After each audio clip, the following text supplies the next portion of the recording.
honorable guests, esteemed speakers and presenters, respected educators, professionals, students, our dear friends, a very warm evening to all of you.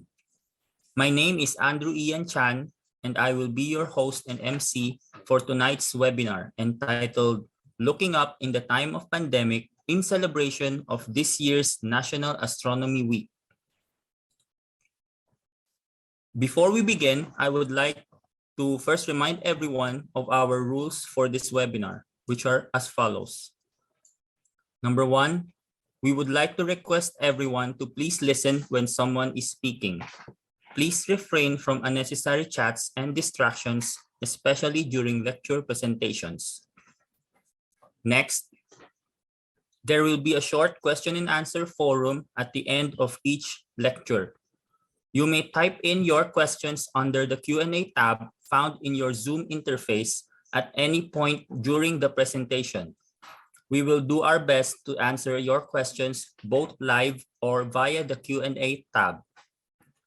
And we would like to remind everyone that the contents presented in this webinar will remain as the individual property of the respective lecturers and photographers unless otherwise stated. So please refrain from recording or screen grabbing any portion of this webinar. We will also distribute certificates of attendance via email to all registered attendees who will be present with us throughout our webinar tonight. So please use the name you have written on your registration forms to help us facilitate this process. Lastly, we hope that everyone will enjoy listening to the various topics that our esteemed speakers have prepared for us tonight. We encourage everyone to have fun learning. Now, with that being said, may we request everyone for your full attention as we begin our prayer invocation, followed by the singing of the Philippine National Anthem.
Pambansang Awit ng Pilipinas. Kayang magiliw, tewas ng sinakanan, alam ng puso, sa dikit mo'y buhay. Lupang hinirang, tuyag ka ng magiting, sa mandulupin, di ka pasisingil, sa dagatang tutok sa simoy at sa langit mong bagaw, ay hinatang tulang awit sa paglayang minamahal. Ang islang ng matawad mo'y tagumpay na nag-iindig, ang bituin at araw niya kailan pa may di magtitingin. Luman ang araw ng walhagin pagsinta, buhay langit sa piling mo. Ang inigaya ng pagkay mga amin, ang mamatay ng dahil sa'yo.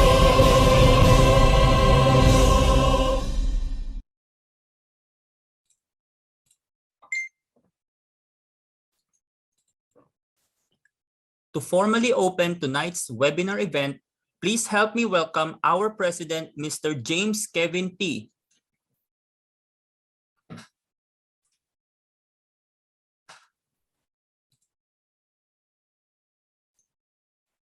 Muted. James, you're on mute. Sorry. Good evening, everyone. I'd like to welcome all our guests, speakers, and attendees to our first ALP National Astronomy Week webinar. So this is the first time that we will be doing this webinar for this year. And I would like to get us back to the first, how National Astronomy Week was initiated. No? So it was in 1990 when Edwin, Aguirre, and Imelda Joson proposes to Malacanang to celebrate the National Astronomy Week. Can you then, on March 26, 1990, President Corazon Aquino issues proclamation number 544, declaring the period from April 16 to 22, 1990 as the first National Astronomy Week, mandating all private and government institutions to celebrate this event to share the public awareness of astronomy to various outreach activities such as free public viewing, stargazing sessions, lectures, conventions, etc. Then the second proclamation was the second National Astronomy Week was held again on 1992 through another degree proclamation made by President Corazon Aquino through proclamation number 863, declaring the period of from February 16 to 22 as National Astronomy Week. On the 1993, our fellow friend Francisco Jun Lau taken the step on the earlier proposals of Edwin Aguirre and Imelda Joson and forward it again to Malacanang and propose to Malacanang to celebrate this on an annual basis, no? So that there will be only one proclamation, not on a yearly basis, no? Thus, in 1993, on January 27, 1993, President Fidel V. Ramos issues proclamation number 130, declaring every third week of February as National Astronomy Week. So in generalized term, this will be our 31st year of National Astronomy Week, no? In general. But if we try to follow the annual event that's being celebrated, no, through the proclamation 130, then this will be the 29th year. And as for Astronomical League of the Philippines, which was founded in 2003, this will be our 18th year of celebrating National Astronomy Week. No? So I'll just give a short rundown of how what is Astronomical League, no? Astronomical League was established by a group of Filipino amateur astronomers whose main goal was to develop astronomy in the Philippines, especially in the field of observational astronomy as well as imaging. But later, it has become one of the leading scientific community for astronomy and related science, with focus not only on observation and imaging, but rather also extending to the formal education and research studies in astronomy. So for this kind of webinar, actually, this kind of webinar initiated way back in 2000, 2 years ago, no? So that's 2020 when the COVID pandemic strikes the whole world, no? Thus, our outreach programs like the free public viewing and conventions were also suspended. Thus, most of the organizations try to continue their outreach using webinar like this one, no? So in hope of this, we just hope and pray that hopefully this year, maybe in the mid-year, all the restrictions of the pandemic will open up further, thus allowing us to do these physical activities once again, no? So I'd like to thank everyone for attending this event, and I'd like to give back the floor to Andrew, our webinar host and ALP National Astronomy Chairman. Thank you. Thank you, Mr. President.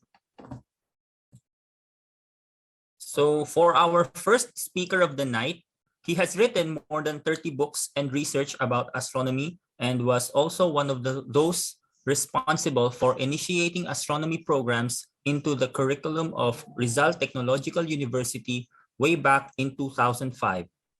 He was elected a regular member of the National Research Council of the Philippines in the Division of Earth and Space Sciences. He received the 2007 Padre Faura Award from the Philippine Astronomical Society, and then the 2017 Father Victor Badillo Astronomy Service Award from the Astronomical League of the Philippines in recognition of his numerous contributions in the field of astronomy. He served as president of the Rizal Technological University from 2010 to 2018, where he obtained a Jett performance rating of 99.71, a record which may never be broken or at least will stand for a very long time. He then served as a president of the Technological University of the Philippines from 2018 up until the present. He is here with us tonight to take on the topic of Ethnoastronomy, Everyman's Astronomy for Early Filipinos. Without further ado, please help me welcome Dr. Jesus Rodrigo Torres. Good evening to everyone. I would like to speak about my topic for tonight, which is Everyman's Astronomy. Now, for the introduction to this lecture, the translation of the Balatic by Dante Ambrosio started when I attended a workshop on ethnoastronomy in Chiang Mai, Thailand, where I met Professor Wayne Orkiston, the past president of the IAU Commission 3, History of Astronomy. The workshop was about ethnoastronomy. There were several international lecturers. I remember Professor Juwain Hamaker and Professor Mayank Bahia, in addition to the others. During breakfast, Professor Bundruk Sarson Torntum of Narib and I were approached by Professor Orkiston. He had a copy of the book of Dante Ambrosio de Balatic. He showed it to me and made a request. Can you translate this, Professor Torres? He asked. We want to read it too. He added, I looked at the book, flipped to a few pages, and I said, I will try. Next slide, please. After 4 years, the translation is finished. It was not easy. Professor Ambrosius Filipino was not easy to translate. More so, he often used terms from other Philippine languages which are not familiar to Tagalog-speaking people like me. And I asked the assistance of Dr. Rubian de la Cruz to do some research on the meanings of these terms. Soon, Dr. de la Cruz's contribution in the translation has become substantial as to merit the inclusion of her name as one of the translators.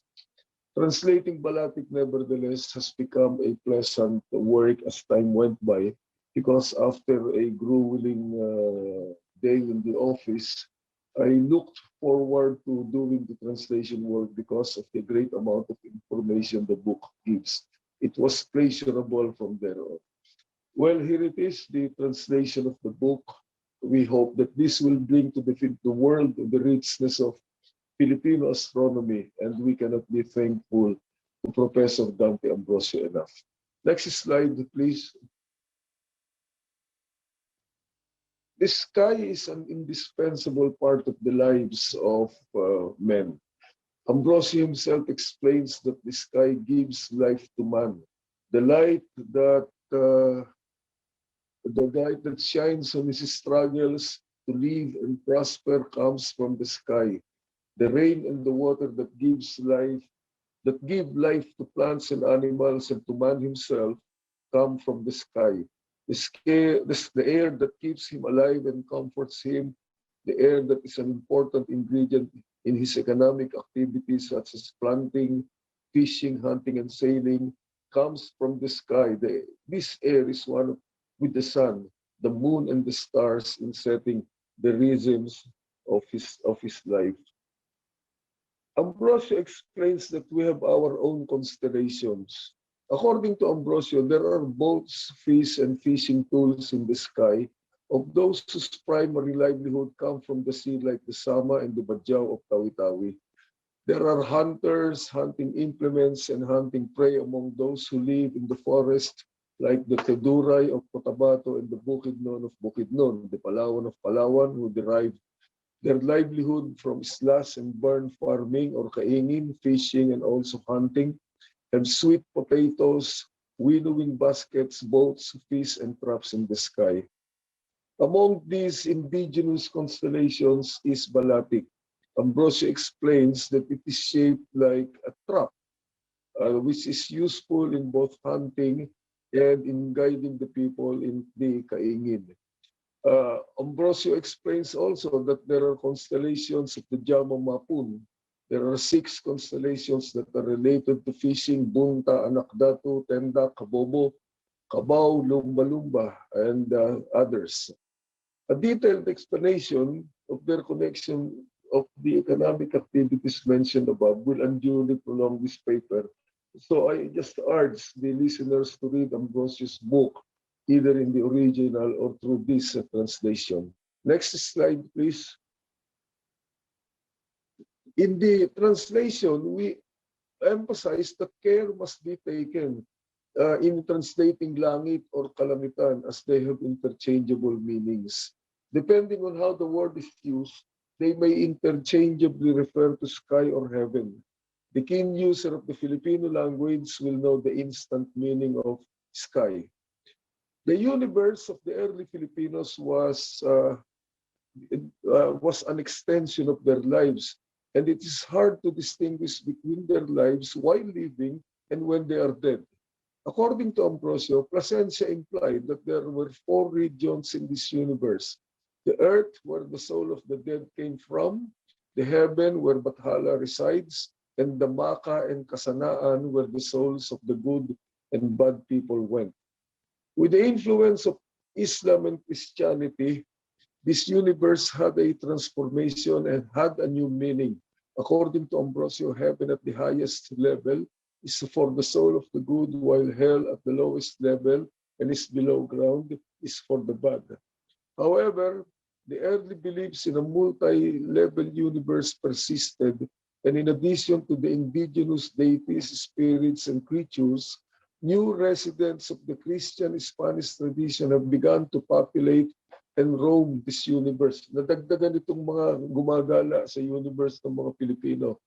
God, naidagdag yan, Saint Peter and the angels are in heaven, while the goblins or the duende and three giants, kapre, are on lupaon or earth, as explained by Ambrosio. Was there a significant difference in the universe of the early Filipinos and the universe of Christianity? Ambrosio answers in the negative. Walang masyadong pagbabago. Kasi because of the introduction of the idea of blessings and punishment in the afterlife, heaven became a paradise where good people will be in the company of God, and that the underground became hell, where the bad people will be punished for all eternity at the hands of demons. Heaven became filled with angels and saints, while the priests worked hard to eliminate from the surroundings the deities and the native idols. Gusto ng mga pare mawala yung mga deities and native idols, dinagdag naman nila yung mas maraming espiritu, fairies, norms, at ang libo-libong mga demonyo na dala ng mga Spaniards. Next slide, please. The sun. Filipinos have been observing the sun and the moon. Ambrosio relates that while the two are together in the sky, the sun is seen during the day, while the moon is seen often seen during the night. But the periodic changes in the distance of each with each other is inevitably compared to them chasing each other. Para nga naman daw naghahabulan ang sun and moon sa langit. Ano? In the perception of the many, it is the sun which chases the moon.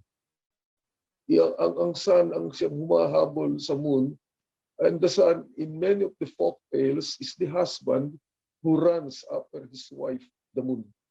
Among the Tiboli, they were spouses who had a quarrel.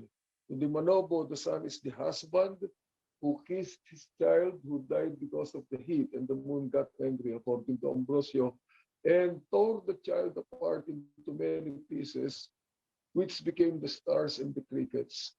The Tiboli tale is similar to the tales of the Bilaan, Bagobo, Moro, and Isulan. Among the Maranaos, the sun and moon are brothers. And in the Kabampangan tradition, they are likewise brothers who had a fight, but the sun blinded one of the eyes of the moon, which is why it is not as bright as the sun, as Ambrosio tells us. Many more stories are told by Ambrosio that I leave the audience to read them. Filipino ethnic groups compare important personalities to the light of the sun. Thus, among the Bukidnon and Guna, the father of Aguirre, describes the Shaman Mungan as like the sun because people look up to him for light. In the Subanen epic, the child Taaka is described as like the rising sun and like the blazing sun. The sun is important in determining the seasons. The day when the sun is in the sky is called Araw, according to Ambrosio.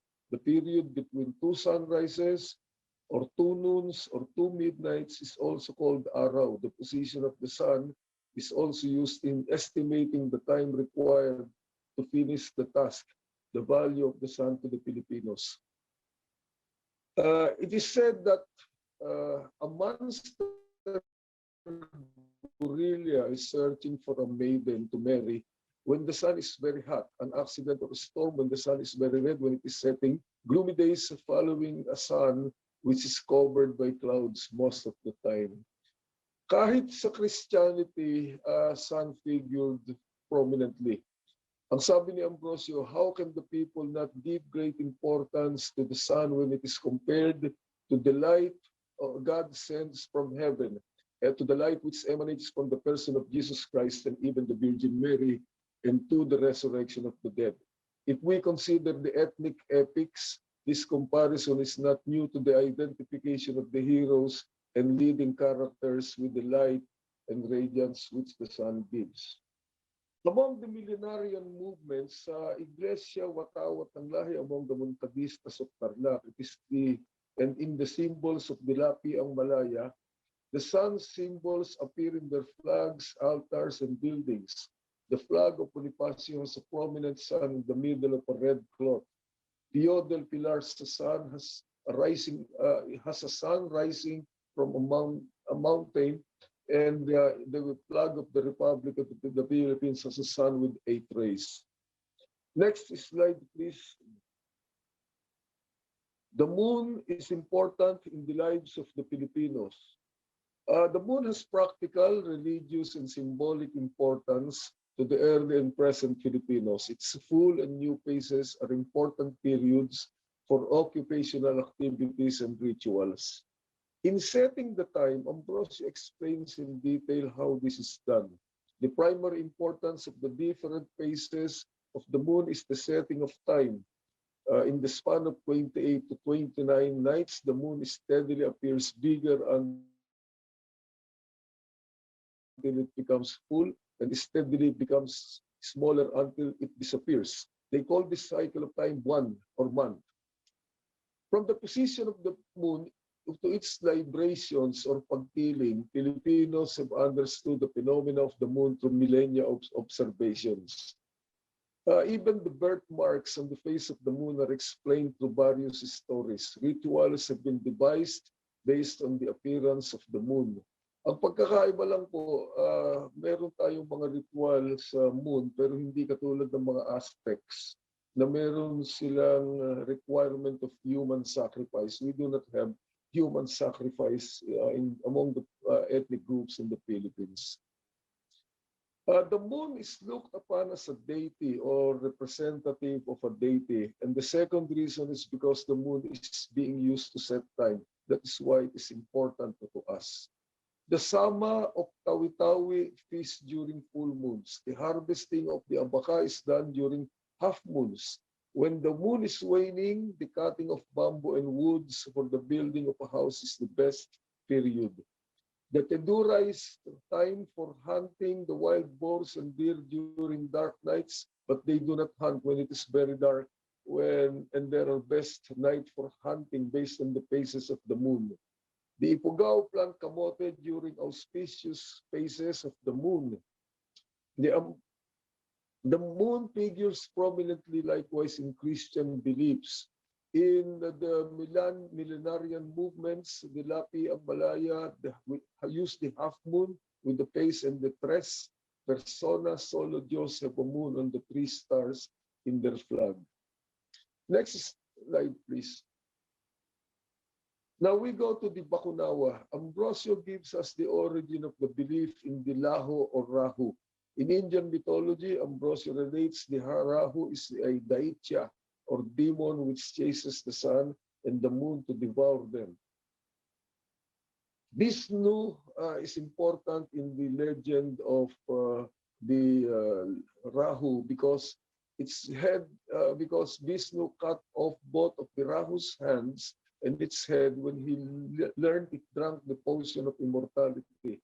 But because it was not able to consume the potion completely, its body died. But the head and the tail flew to the sky and became immortal when it catches up with the sun and the moon. An eclipse occurs because it was said that the Rahu eats them. The Bakunawa is described in several ways. It is a weird dragon, yung sabi yung iba, the crocodile with 7 heads, a gigantic monster so big that it can swallow the moon with just 1 bite. To the Manobo, it is the Tambanakawa or giant tarantula, and the Tambanokawa or giant crab of the Bacobo. To the Bacobo also, it can be said to be the Minokawa or a giant bird. When there is an eclipse, whether it is a lunar or solar eclipse, the Filipinos make noise. They shout at the dragon and shoot at it with arrows, according to Ambrosio. In Basilan, they sounded their kulintingan allegedly to frighten the snake that ate the moon. He said, I noticed they brought out the old horn bugles or tambuli, took from truss the rusty cans of gasoline and petroleum, cut bamboos and split one end to create pamalakpak or clappers. In October 1995, you remember this, there was a full eclipse in Tawi-Tawi. Ambrosio notes that a few weeks before the eclipse in Tawi-Tawi, the teachers and Muslim women installed the billboards in several places in the province. Some passages in the Quran were copied, and it was emphasized that the eclipse is a natural phenomenon and is one of the creations of Allah. The teachers also explained the scientific reasons for the eclipse. While some people accepted this kind of explanation, the traditional beliefs and apprehension did not completely disappear and still prevailed and held sway. Ambrosio sums up his great fear of the Filipinos of eclipses. They feared the disappearance of light. Next slide, please. Of the stars, Balatic is the most prominent among Filipino constellations. Ambrosio adds that the Tres Marias of Tatlong Maria are some of the more recognizable asterisms. Balatic itself is a vine tied to a tree or branch and is pulled tightly downwards. The trap is triggered when an animal trips the vine. Balatic is known to many different ethnic groups in the Philippines. Orion is also known as Seretar, the hunter of the Teduray. The three stars of Orion's belt are known as the Tris Maria to the Itbayat and Atlong Maria to the Kapampangan. Another is the Moroporo or the Pleiades. The Pleiades is important because it is a signal to the kaingin, the clearing of fields or the burning of weeds. The Tagalogs recognize the Pleiades as seven small goats. Though those who have been looking at it, yung mga tumitingin sa Pleiades will note that only 6 stars are really bright. The Teduray call the Pleiades as kufu-kufu or the flies which gather in the baka or Hayades. Yun namang Hayades, it is the jaw of the wild boar which the hunter Seretar killed. The Hayades is the jaw of the pig. The Pleiades is known as the supot ni Judas upon the coming of Christianity together with the krus na bituin, koronang tinik. Yung koronang tinik, ano to eh? Yung, it is the, ano to, hindi ko matandaan. While the Milky Way is the dinaanan ng daong ni Noe, the wake of the boat of Noe. The Balatic is known throughout the archipelagos. They are eye-catching and they are strategically located in the sky. It seems that the Filipinos, past and present, do not know the planets as the wandering stars. Ang sabi ni Ambrosio, I have not seen any hint of this. They consider Venus and Jupiter as stars of the morning or evening. They have not even made a distinction between these two planets from each other, nor considered them as a different phenomenon from the stars. Among the other star groupings known to early Filipinos are Losong, identified as the Big Dipper. It is a pestle. The Lubi is the coconut tree. Paglong, the Southern Cross. Pogot, which is used as signal in fishing and storm. Soag, the forest stars forming a square, and many others. The Tedurays, Bukidnons, Jagmamapuns, Palawans, Pagobons, Cordillerans, and Ibalois, and other groups have their own unique constellation, and it will really be rewarding to read Ambrosio's book. I have left so much behind. Next star, please. For our conclusion, that's it. Dante Ambrosio has written a classic that will introduce the Filipinos to the richness of Filipino astronomy. Dr. Rubian de la Cruz and I hope that with this translation, we can now introduce the same Filipino astronomy, the richness of Filipino astronomy to the whole world. Thank you very much and good evening.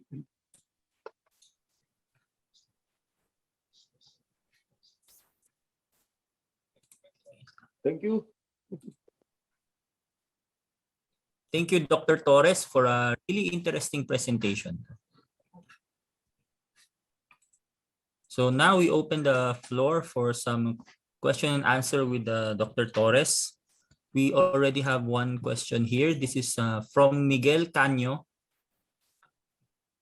Could you share, if any, initiatives to promote ethnoastronomy in the formal setting, say inclusion, in-depth ed modules, etc.? Yun po yung... As far as DepEd is concerned, hindi natin masyadong kabisado to. Pero the Rizal Technological University has already included ethnoastronomy as one of the subjects in the curriculum. of their astronomy programs. Also, one of the graduates of RPU, Miguel Artificio, who is working in the National Planetarium, is also promoting ethnoastronomy to the visitors in the National Planetarium. Unfortunately, it is already closed and is going to be replaced. You know? So ethnoastronomy is a beautiful field. Ang sabi lang ng ibang tao, this is mga, ano lang to, mga collection of legends, a collection of folk tales. But no, in reading Dante Ambrosio, I think ethnoastronomy is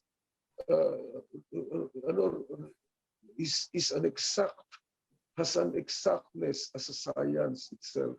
Kasi in looking at the stars to guide the different economic activities of the people, they must be exact in their computation of the position of the stars, the position of the moon, and other important elements in the sky. Halimbawa, katulad sa Tawi-Tawi, some people or the fishermen, nag-travel sila from Sulu, from Tawi-Tawi to Borneo. Tinitingnan nila yung southern constellations eh. Pagka nagkamali sila ng isang daliri, maliligaw sila. Kaya kailangan exact ito. So I think ethnoastronomy has the exactness of science. Not as comparable siyempre with astrophysics, but this is also an exact science. Ethnoastronomy. Thank you. Thank you, Dr. Torres. So we have more questions coming in. This one naman from Denzel Allen Malorca. Sabi niya, I just realized there are so many Filipino stories from ethnoastronomy. So I tried to search in the internet, but it seems to be so limited. So I want to ask, are there effective ways or methods for students who wants to know more about ethnoastronomy in the Philippines? Ang isang pinakamaganda dyan, basahin niyo itong libro ni Dante Ambrosio. Basahin niyo itong balatik ni Dante Ambrosio, either in Filipino or in the English translation that we have made. You know? And then you can do research. Pagtatanong-tanong, alam niyo naman ang Filipino method of doing research. Pagtatanong-tanong, pagsasaliksik, pagmamasid-masid.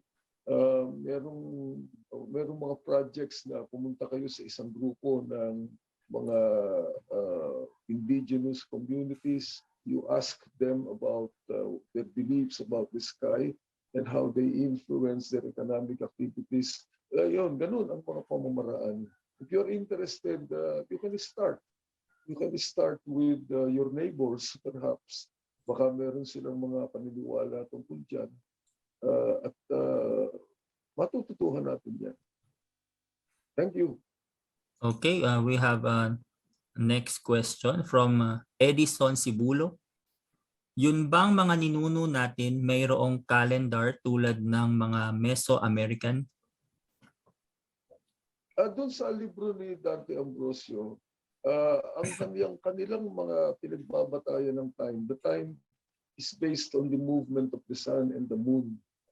And the stars. So when a certain group of stars appear at the same place at the same time, that would be 1 year. And then yung kanilang pag-compute ng passage of time sa isang buwan, they look at the moon. And for the day, they look at the stars, at the sun. Doon sa libro ni Dante, merong binabanggit na Almanaque Panayanhon and the Kalendaryong Bicol. Okay? I was asking for a copy, but I was not able to obtain a copy of these calendars. Almanaque Panayanhon, siguro pagka merong napunta sa inyo sa Iloilo o sa Panay Island, you may look for a copy of that. And in Bicol, the Kalendaryong Bicol, those are old calendars which the Filipinos devised. Probably 19th century ito. Okay? Pero yung mga pre-Hispanic Filipinos. Ang kalendaryo nila, binabatay nila dun sa sa movement of the stars, the sun, and the moon. Thank you. Thank you, Doctor. Meron pa tayong time for ibang questions. So dito coming from Penelope Endozo, sometimes the myth is the gateway to the science. The interest captured in the stories behind the cosmos. How much of these are documented academically? Can Phil SA help? Merong isang set ng libro, 1 or 2 volumes. Nakalimutan ko pangalan ng author about various. It is a compilation of the various Filipino beliefs and folk tales. Meron ding isang 8-volume compilation of the legends, the proverbs, and others of the Filipinos, which are available in better bookstores. I would suggest that you look for those books in solidaridad. It's not an advertisement, but these are items which can be found in that old bookstore in Padre Paura. You scour the bookshelves and you will be able to find this. Yan yung makikita ang mga compilations. Marami na rin tayo yan sa Pilipinas. Okay, Doc. We have one time for one last question. This is I think marami may gustong makaalam nito, from Christopher Lu also, and also Penelope. Is the translated Balatic already available for sale? No, si Ryan Guido of RPU is planning to print it in the printing press of RPU. But so far we are not intending to sell it yet. Maybe we're just going to give them away. Pagka ito na-print ni Ryan, we are not going to sell this yet. Kung sakasakali man. But our objective kasi dito is not really to earn money from it, but to introduce Filipino ethnoastronomy to the whole world. Doon sa mga astronomers na kaibigan natin sa abroad, para mabasa rin nila. Yan ang objective namin ni Dr. Ruby Andela Cruz dyan. Okay? However, if the copies are ready, itanong nyo kay Professor Ryan Guido of RPU how the copies can be distributed. Thank you. Okay, due to time constraints, we have to move on to our next speakers. Meanwhile, we still have pending questions here, which we'll try to answer them in the Q&A tab na lang. So we'll ask our panelists to type in the answers there, so you can just monitor your questions in the Q&A tab. Okay, I will have to leave the conference for now because I'm going to drive home. I am going to drive home, so I will have to leave. Thank you, James. Thank you, Dr. Jett. Thank you po, Dr. Torres. Ingat po kayo. Okay, good night. Good night. Good night.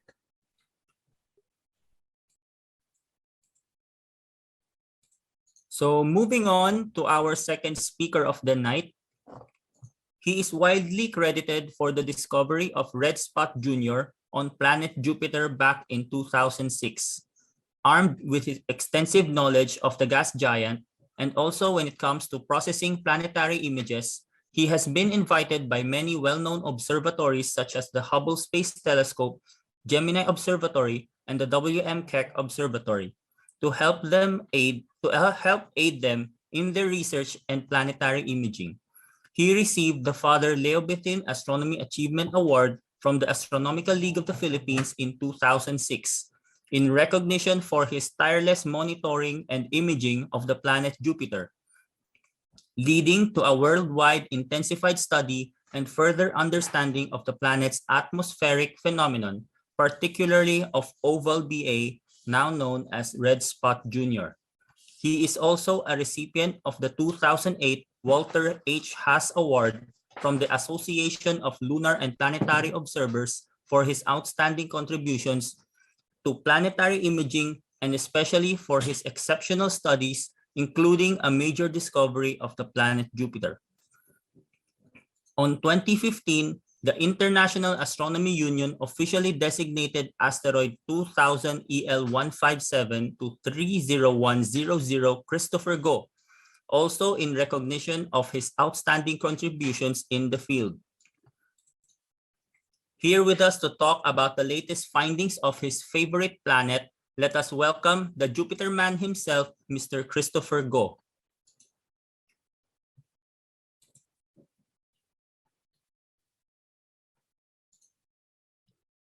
Good evening, everyone.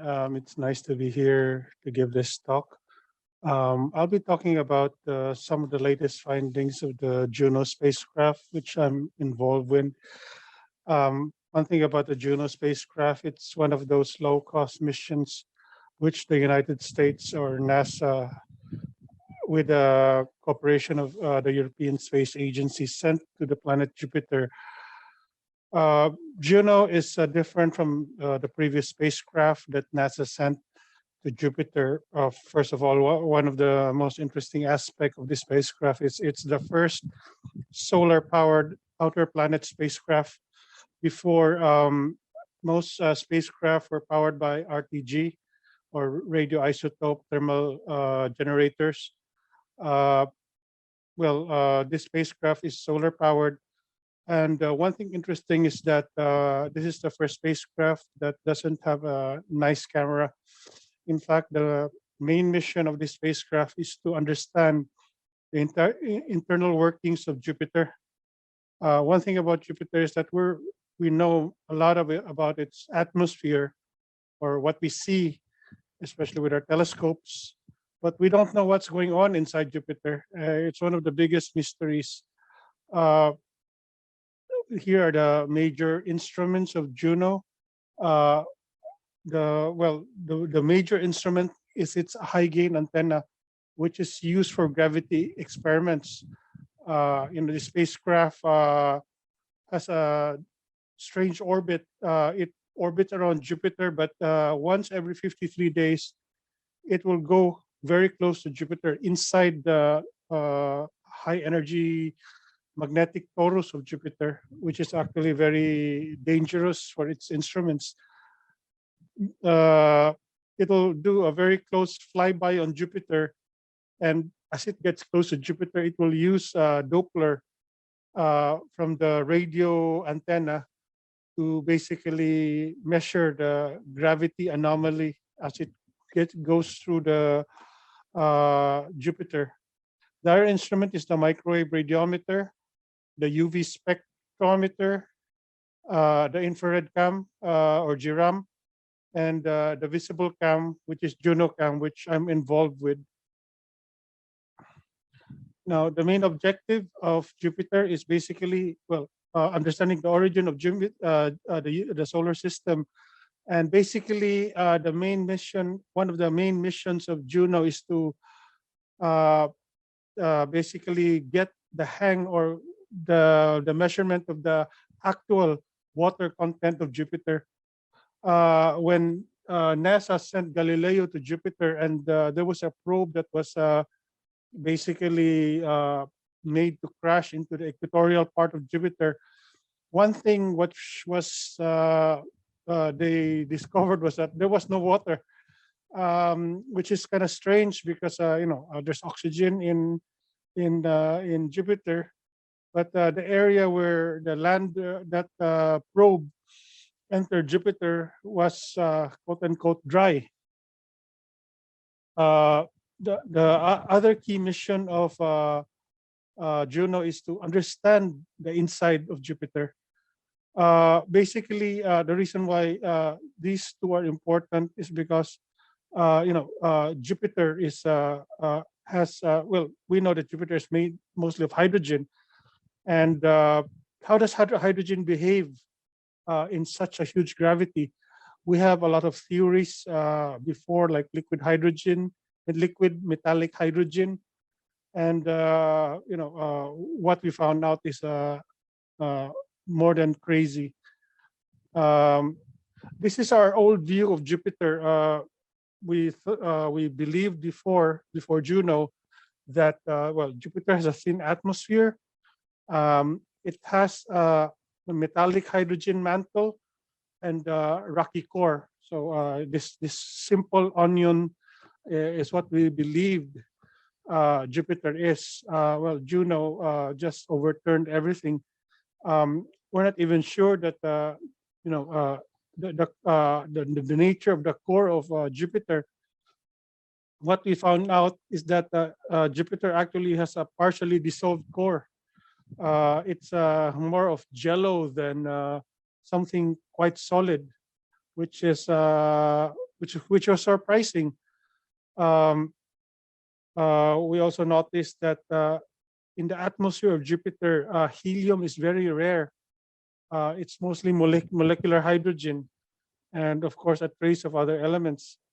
One mechanism that we discovered is that the heat of Jupiter is generated by the basically the I forgot the term, but helium raining down into the core of Jupiter. So that action basically creates a lot of heat on Jupiter. In the end, we discovered that Jupiter is not a simple like onion thing, where each of the each layer is something which is fixed, but it is non-homogeneous. So it's quite mixed up, and it's quite interesting because our view of Earth is also similar right now. Remember before that we believe that Earth has a core, then mantle, then crust. Now things got complicated. It's not just a simple, core, mantle, and crust. There's different levels of mantle, and as we discover, things are not as simple as what we thought it would be. It's similar to basically what we believed before, that the universe had only 4 elements: earth, wind, and fire. Then when we learn more about physics and chemistry, there are about 100 elements. Another thing that we found out is the complexity of the atmosphere of Jupiter. What we found out that the belts and zones of Jupiter are like deep conveyor belts. These are very, we've measured the winds, especially in the NTRZ, or the North Tropical Zone. In that area, the winds can go as high as 700 miles per hour. So these are very fierce jets on Jupiter, very powerful, and it's not what we thought was a shallow, just like here on Earth we have a jet stream. So it's something very shallow. The fiercest jet stream we have is over Japan, and it goes to the US West Coast. I think most of you who travel to the US would realize that traveling to the US is faster than the US coming back, because most of the planes, even if they always go to Japan and ride the jet stream to go to the US. So something similar is happening in Jupiter.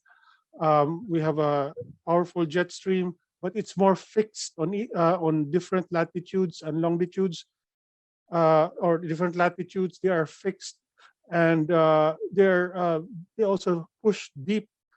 Before, our belief was that the atmosphere was only 1,000 kilometers deep. Now we found out that it goes even deeper, 3 times more, about 3,000 kilometers. So, as I said earlier, these belts and zones are like conveyor belt. They're very rigid, not like here on Earth. When you notice, if there's a typhoon, it can go north or south. It's not limited to its latitude. In Jupiter, it's a different story because it's a huge planet and it rotates very fast. Most of the belts and zones are quite fixed. And Another thing that we realized also, or we found out with Juno, is that the great red spot really goes deep into the planet, up to 350 kilometers. This was the result of the microwave radiometer. Again, we see right now that the atmosphere of Jupiter behaves quite differently from that of Earth. Well, here on Earth, our atmosphere is basically skin deep. In Jupiter, it's not. It's totally different. Now, another interesting thing that we found in Jupiter is the asymmetry of the north and south poles. We always believed or thought before that everything in the universe is symmetrical, everything is perfect. When in reality, in nature, things are not. If you notice from the graph here, it's not just asymmetry, but if you look at the polar vortex, they don't really sit on the pole. Unlike in Saturn, when you look at Saturn, it has the polar hexagon. The center of the hexagon is really on the pole of Saturn. In Jupiter, it's not. It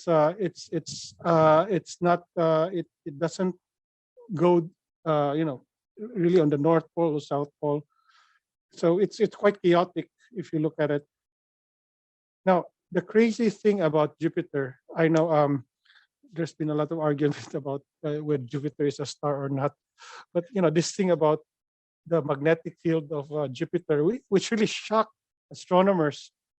Here on Earth, the magnetic field is caused by the spinning of the iron core of the Earth, and basically, the magnetic field emanates from the north and south poles, or the spin axis, not really the north and south poles, but basically on the spin axis of the Earth. In Jupiter, it doesn't go to the north and south pole. Well, it has a partly, well, in this case, if you look at it in the south pole, it's close to the south pole, but in the north pole, it's offset far away from the north pole. And one thing weird is that it has a strong magnetic field emanating from the equator. In other words, we can say that the magnetic field of Jupiter basically behaves a lot like the sun. We found out that the magnetic field of Jupiter is generated not on the core, but on the hydrogen mantle, the motion, probably the fluid motion of the hydrogen mantle, which is also quite similar to the sun, where the magnetic field emanates from the sunspots. Although I have to say that Jupiter is nowhere near a star, the smallest star is probably about 80 to 90 times the size of Jupiter, or the mass of Jupiter. So it's still a long way to go to be a star. So Jupiter really is a planet, but it does in some way behave like a well, quote unquote, a star on its magnetic field. Now, the one thing interesting about Juno is the Juno cam. As I said earlier, Juno was a low budget, so low budget that it has a 2-megapixel camera. It was so low budget that they didn't even place a filter wheel. So what NASA did was that they actually spliced, one chip. It's I think I forgot it's probably 1K or something wide. It's not a big chip, but they splice it into 5 filters. Red, green, blue, IR, and methane band. That's why if you look at the raw image on the right, you can see this, and you'll notice why is it like this? It's because it's the camera configuration of this spacecraft. It was that low budget. I have to salute the guy who is actually also an amateur astronomer, who basically processes the image of Juno. Now, what does Juno do? Basically, because as it goes close to Jupiter, it rotates 3 times a second. So what the camera does is it basically scans the area where the camera is pointed. Now, the camera is placed on the side of the spacecraft. It doesn't have any tilting or whatever control mechanism where you can point it. It basically goes where the body of the spacecraft would go. So basically, as it goes through, the spacecraft gets close to Jupiter, and as it rotates, it will basically take thousands of images as it goes through Jupiter. So basically, what the guy who processes this is that he creates a jigsaw puzzle. All those chips, put them together, and basically create an image. At first, I thought they were crazy. How can you do a color image with such a limited camera? But yeah, I have to say they did a very good job. I talked to the guy who basically processed this, and he said that it takes him about 3 to 4 days to, or sometimes even a week to create one image. And I believe him. It's not that easy to basically chip things together. And it's not just chipping things together. You have to normalize the exposure, then create red, green, blue, IR, methane band, and mix the RGB to create the color image. Despite that, difficulty, that limitation, the Juno team has been able to create or a lot of stunning images. About Oval BA, a few years ago, I think 2 to 3 years ago, I took an image, and unfortunately, Oval BA turned white. This was confirmed by Juno that it's really white again, so it's no longer a red spot. Earlier this year, when processing last year, mid last year, when I got the first batch of Hubble image from the OPAL team, I realized that the behavior of Oval BA was very similar to what happened during 2005 or the year before Oval BA turned red in 2006. One thing that I found was that in the violet end of the spectrum, there's a darkening, there's already a dark ring. And the same thing happened in 2005. So I've talked to a lot of professional astronomers about this, and we'll see next year whether Oval BA will turn red again. And here are some images of the Juno spacecraft. And one thing about Juno is that it is the first spacecraft created by NASA, which has a lot of amateur collaboration. One problem with Juno is that, or it's a good thing, that it gets close to Jupiter. So once Juno takes an image, it has a very, very narrow field of view. So the professional astronomers really need amateur help to basically monitor Jupiter to see what's going on. You might think, oh, there's hundreds of observatories. There's even the Hubble Space Telescope. But getting telescope time with these observatories and the Hubble is not easy. To give you an idea, I've worked with the Hubble team for many years. I know that the Space Telescope and Science Institute, they accept 5,000 proposals every year. Even I think now up to 10,000 proposals. Of the 10,000 proposals, over 100, probably 100 or 150 are accepted.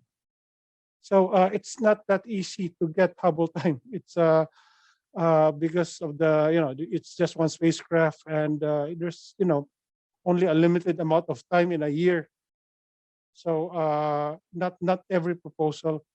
And when it comes to planetary astronomy, it's basically on the lowest end of the priority list of these observatories from Keck, VLT. There's even Magellan that's going to be online, Gemini, Subaru. These major observatories, it's difficult even for the only telescope I know observatory I know that we get a lot of time is the IRTF in Hawaii, but it's only on the infrared, and we only get time if there are no one else is using it. Now Juno is enlisting basically before there were imaging. There was a discussion and vote. These two have been removed because of the type of orbit that Juno is now, and there's a lot of important things that basically Juno needs to observe. So the voting has been scrapped. So the only thing that amateurs can contribute now are imaging and processing. So for if you want to contribute, the first thing you have to do is to register.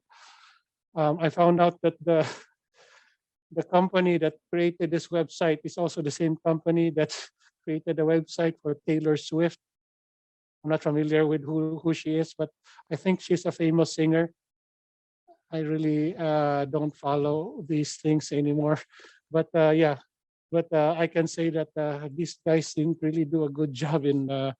Probably they did a good job in Taylor Swift, but they were not geared for any scientific thing. Anyway, the Juno team or the Juno Cam team would request RGB image, methane band, which is at 890 nanometers. This is a narrow band filter, and an IR pass, probably about 700 to 800 nanometer. Images of Jupiter. They don't accept JPEG. They only accept TIFF or PNG, and they would require a WinJupos file naming convention because WinJupos is also used for image measurements for the file name. Again, WinJupos is a free software, and the WinJupos naming convention is also present in most image capture softwares. Now this is the upload page. I told the guys in JPL that the upload page is too much. I mean, there are a lot of redundant information that you don't really need to basically input, like your location. CM1, 2, and 3 could be calculated. All these things. In fact, even the exposure time can be read from the file name. Unfortunately, when I talk to the guys of JPL, we want to change it, but it costs a lot of money. Again, Taylor Swift. So initially, Juno was supposed to have a 14-day orbit. When they were about to do before they did before they actually did the orbital adjustment, they had a problem. One of the valves of the thrusters didn't go off.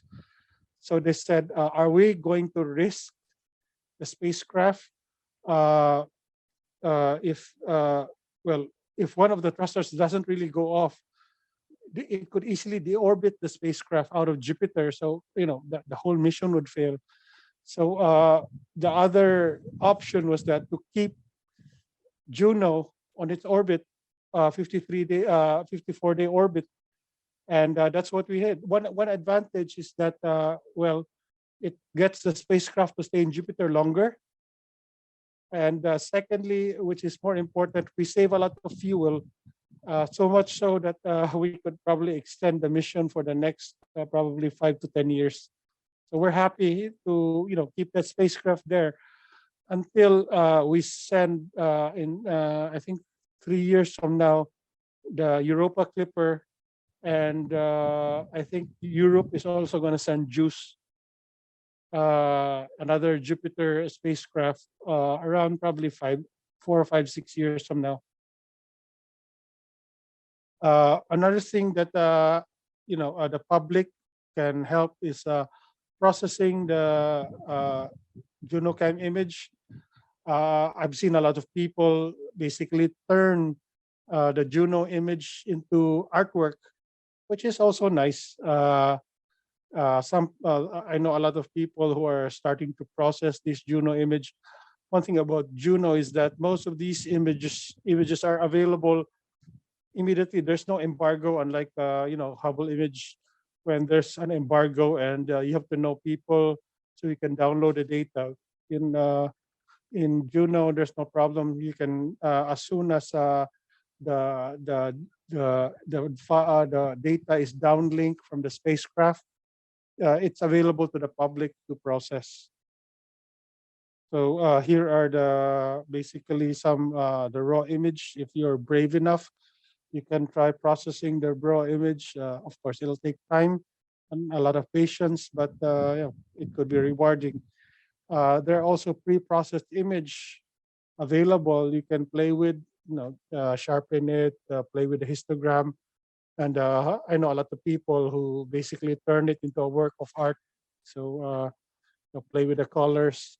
So there's a lot of things that the public can get involved with the image. Of course, if you wanna play with the image of Juno, they all come in FITS files. Of course, I think there's also JPEG, but usually it's FITS. And if it's FITS, unfortunately, most of the amateur softwares will not work, like MaximDL. These softwares, they don't open as a FITS. You need a file called FITS Liberator. You can download it from ESA or the Space Science and Telescope, STSCI, Space Science and Telescope Institute. Here's the website where you can download the FITS Liberator. It'll open the raw files from Juno or even Hubble images if you want Hubble images. One thing interesting about the Juno mission is that a lot of amateurs are involved. So once every 2 years, this was before the pandemic, we normally had a workshop. The first workshop was in 2016.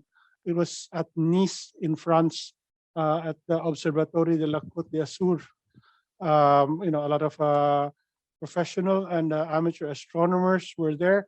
We were briefed with the mission of Juno and a lot of things. This was before Juno reached Jupiter.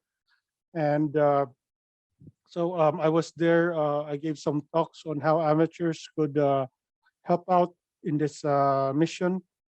And our last meeting was in London at the Royal Astronomical Society. It was quite an honor to lecture in the same hall where the great physicists like Isaac Newton, Edmund Halley. In fact, one of my lectures, or one of our lectures, half of our lecture was done at the Royal Astronomical Society, and the other half, or the second day, was at the Linnean Society, at the very podium where Charles Darwin gave his lecture. So it was quite an honor to be able to talk there on the same podium as these great astronomers, as these great scientists. So we were there in London and in France, in Nice.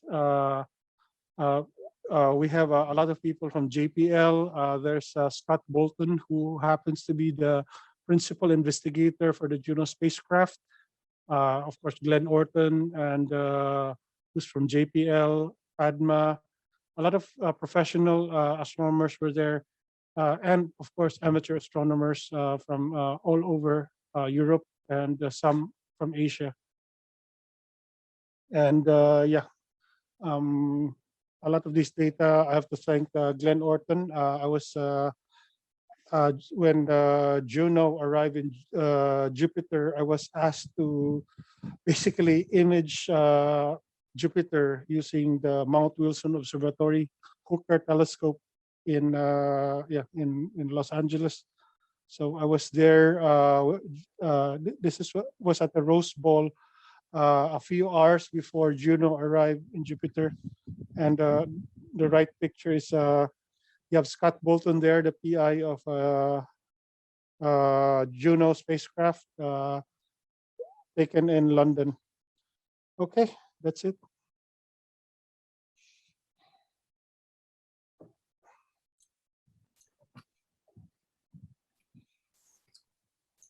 Thank you, Sir Christopher, for yet another amazing insight on planet Jupiter. So, can we request for the share screen?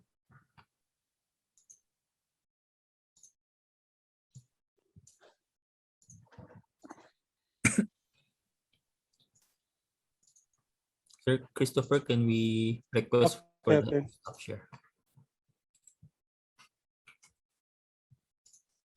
And so, over in the Q&A portion of our talk with Christopher, we actually have one new question from Norman Marigsa.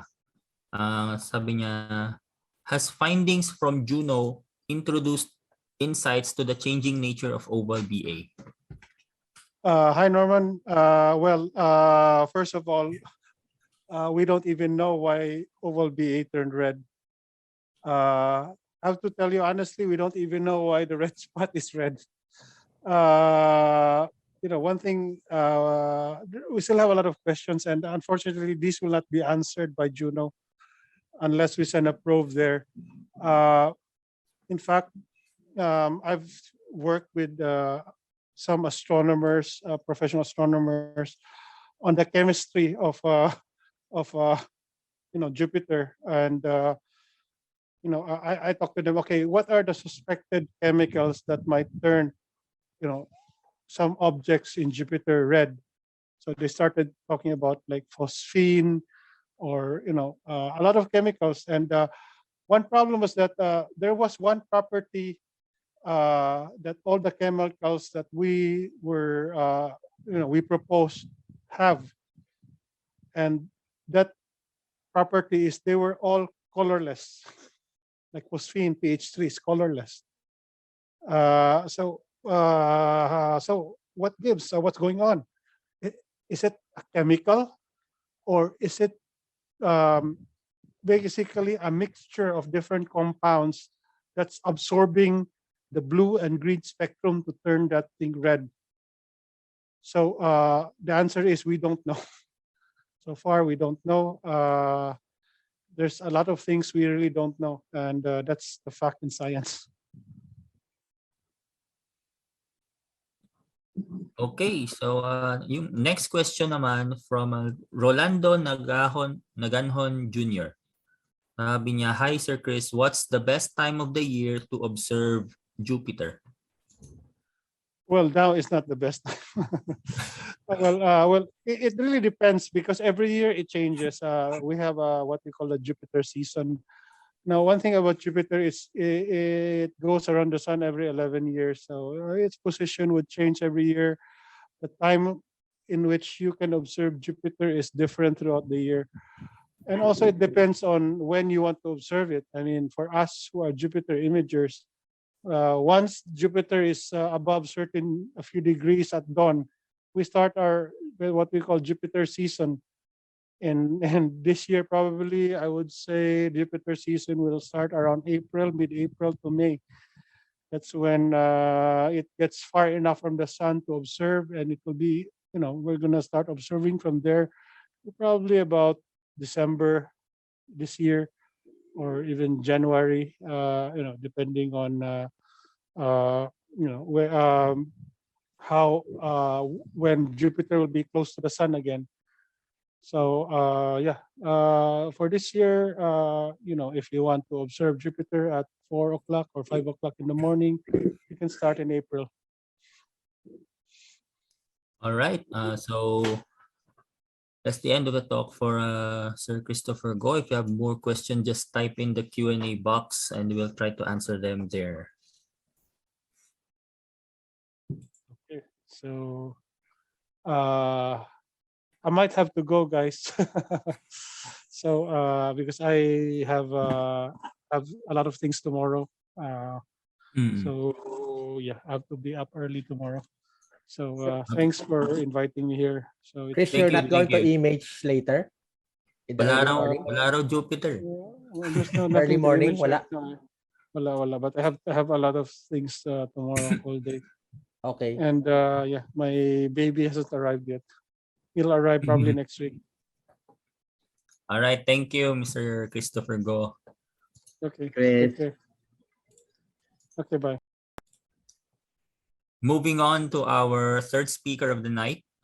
He is unlike any other amateur astronomer out there. A medical doctor by profession, this doctor by day turned amateur astronomer by night has been dedicating more than 20 years of his life providing neurosurgical services to Filipino children afflicted with congenital malformations and brain tumors. His recent surgeries include the successful removal of a parasitic twin from the popular 3-week-old infant called Baby Ned back in 2019.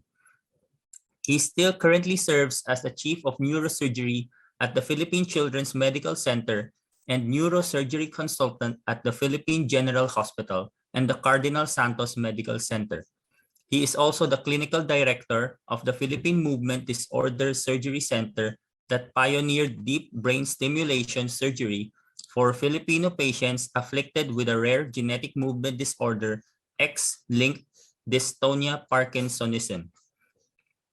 Whenever he is not holding a scalpel, you will find him busy taking amazing pictures of whatever outer space object he could point his telescope at while inside the comfort of his own private home observatory.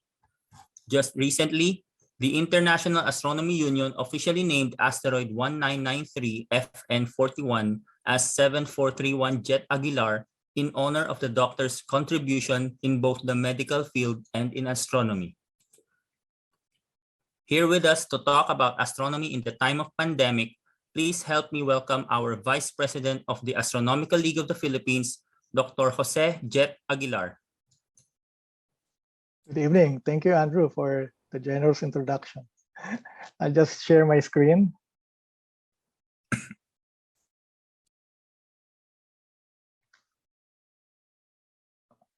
Okay.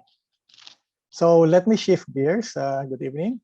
I'll be talking about astronomy in the time of the pandemic as a medical practitioner and as an amateur astronomer.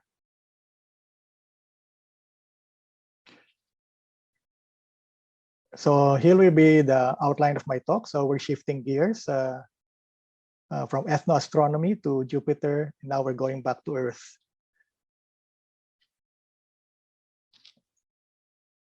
So let me review briefly again. The pandemic has been with us for more than 2 years, no? And I'll just like to review some facts about it. COVID-19 is the disease caused by the new coronavirus called SARS-CoV-2. And the World Health Organization first learned of this new virus on December 31, 2019, following a report of a cluster of cases of viral pneumonia in Wuhan, People's Republic of China.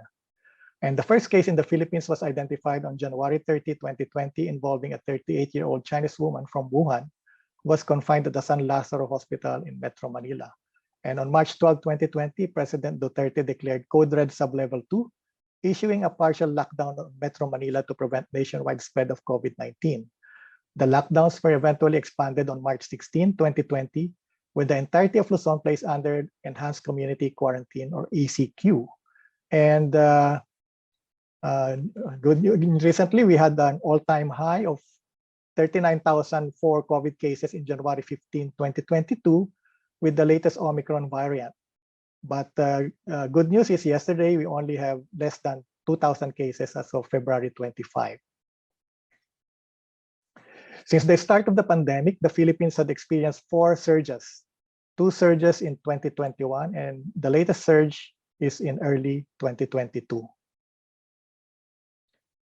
With a significant decrease in daily cases, the Interagency Task Force for COVID-19, or IATF, is considering relaxing the COVID-19 restrictions in the country to level 1, which means that all establishments, persons, or activities will be allowed provided they follow the minimum public health standards.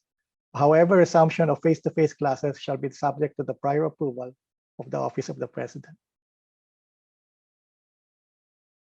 Just a review, COVID-19 is usually transmitted by respiratory droplets and hand-to-mucous membrane contact. Hence, the importance of wearing face masks, physical distancing, hand washing, avoidance of touching the face, mouth, and eyes. So basic knowledge that we will need in the new normal. Going now into the effects of the COVID pandemic, let us first take a look at the effect of the pandemic on big astronomy. Well, just like in all other educational and scientific activities, a lot. COVID-19 has ravaged ground-based astronomy by closing observational science operations the world over, especially during the early events of the pandemic, like Mauna Kea observatories in Hawaii, the League Observatory, the Canary Islands Astronomical Facility, among others. Some robotic observatories have continued to operate during the pandemic, but the need for regular maintenance gradually halted even the most automated facilities. Space-based observatories, however, like Hubble, Chandra, continue to work as their schedules can be prepared and uploaded remotely. A number of space missions have to be delayed or postponed, and international face-to-face astronomical conferences were canceled, shifting to virtual astronomical conferences. On the other hand, for amateur astronomy, the effect is also big, and it has significantly changed and affected the way we conduct our amateur astronomy activities. Almost all star parties were canceled during the start of the pandemic. Solar eclipse expeditions were canceled due to travel restrictions. Astronomy education have shifted to remote learning and homeschooling. However, sales of telescopes have surged during the pandemic or during lockdowns. And since the start of lockdowns and COVID-19 restrictions, we have stopped all public stargazing activities. And it even affected some astronomical organizations, like, for example,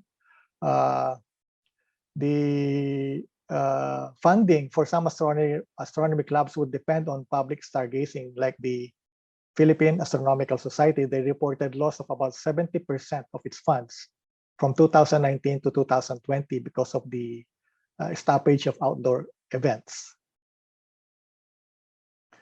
However, a more positive effect of the pandemic restriction is the surge of interest in stargazing at home, especially with the lockdowns, and the accompanying surge in telescope sales. However, nowadays we are also experiencing supply chain problems due to transportation, availability of materials and raw materials, production issues, as well as so sometimes when we want to buy a telescope, they'll be out of stock because of these issues. So what is the post-pandemic future for astronomy? I believe that in the new normal, just like education in general, online classes would be here to stay. When we might be having hybrid classes with both online and face-to-face classes. And we also have to change the way we conduct our public, educational, and stargazing activities. The following recommendations regarding COVID-19 precautions in the conduct of public stargazing were mostly taken from this paper published in the Physics Journal in 2021. Here are some COVID-19 precautions for public astronomy education sessions after relaxation of restrictions. Outdoor stargazing can be managed by the organizers to comply with public health guidelines. We all know that public stargazing is a very relaxing and enjoyable activity for the public, creating a feeling of well-being that may be important for mental health, even especially now in the presence of the pandemic. However, like I said, we have to follow public health standards. So we can use communal public viewing telescope that can be made safer, and there are other activities involved in night sky observation that do not require a telescope and that are safe and secure. Night sky observations have the advantage of being held outside, where we can easily practice social distancing and open spaces. And if the number of people is not too high, we can follow safe physical distancing in queues at telescopes. Is easy to implement and maintain. And there are safer ways to look to telescopes during public viewing. However, with the new normal, a setup like this, like we used to follow before, is no longer recommended. One route to ameliorate the chance of picking up virus particles on a communal telescope is for astronomy educators to require attendees to bring their own devices like telescopes, digital cameras, or binoculars, or maybe even eyepieces. So bring your own device lessens the risk of virus transmission from person to person via the telescope. However, of course, in a place like the Philippines, it might not be a viable option for all attendees, especially for public viewing. A more practical solution than bring your own device employed by many astronomy education sessions already are attaching a digital camera to the eyepiece, doing live streaming with the image projected onto a large screen, or maybe even just a laptop or a tablet.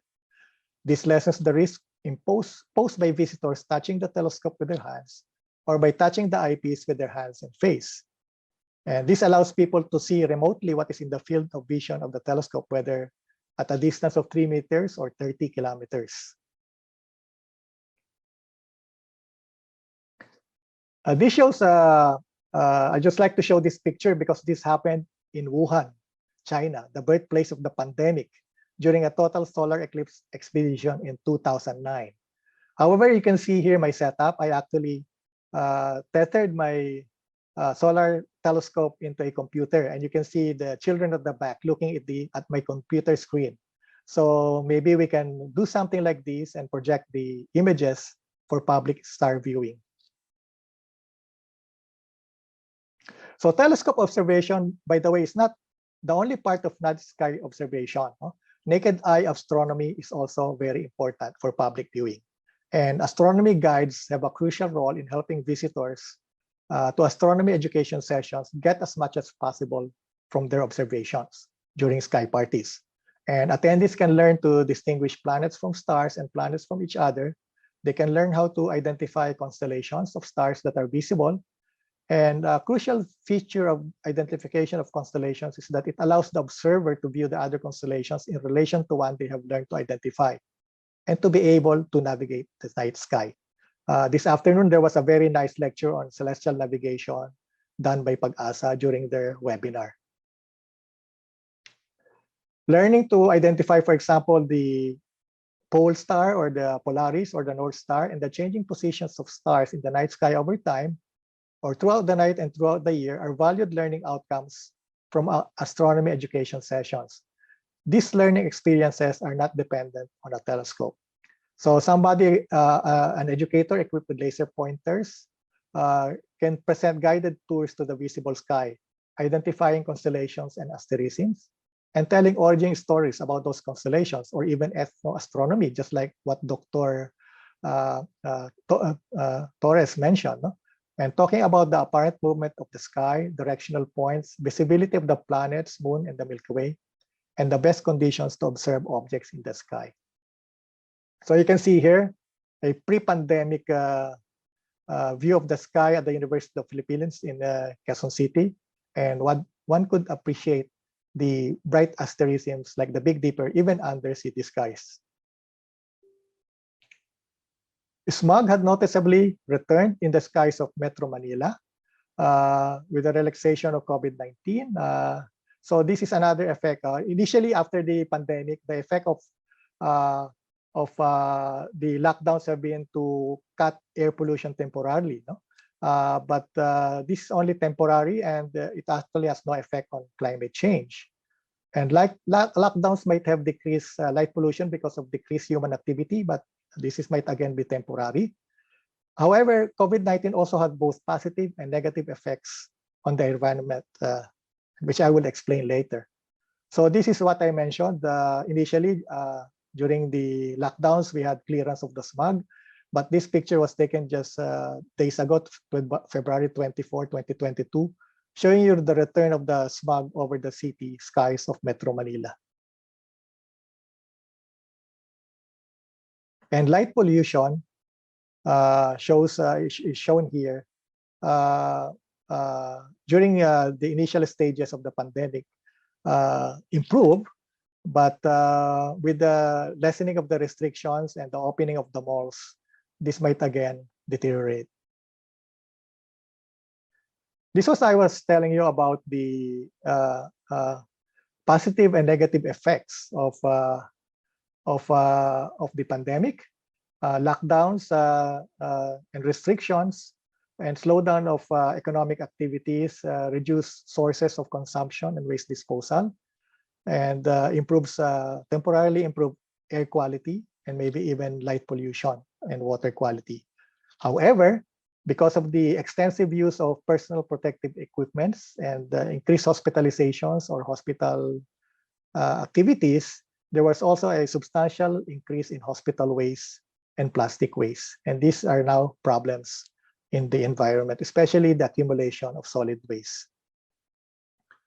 So this is what I was telling you about the impact of COVID-19 on waste generation.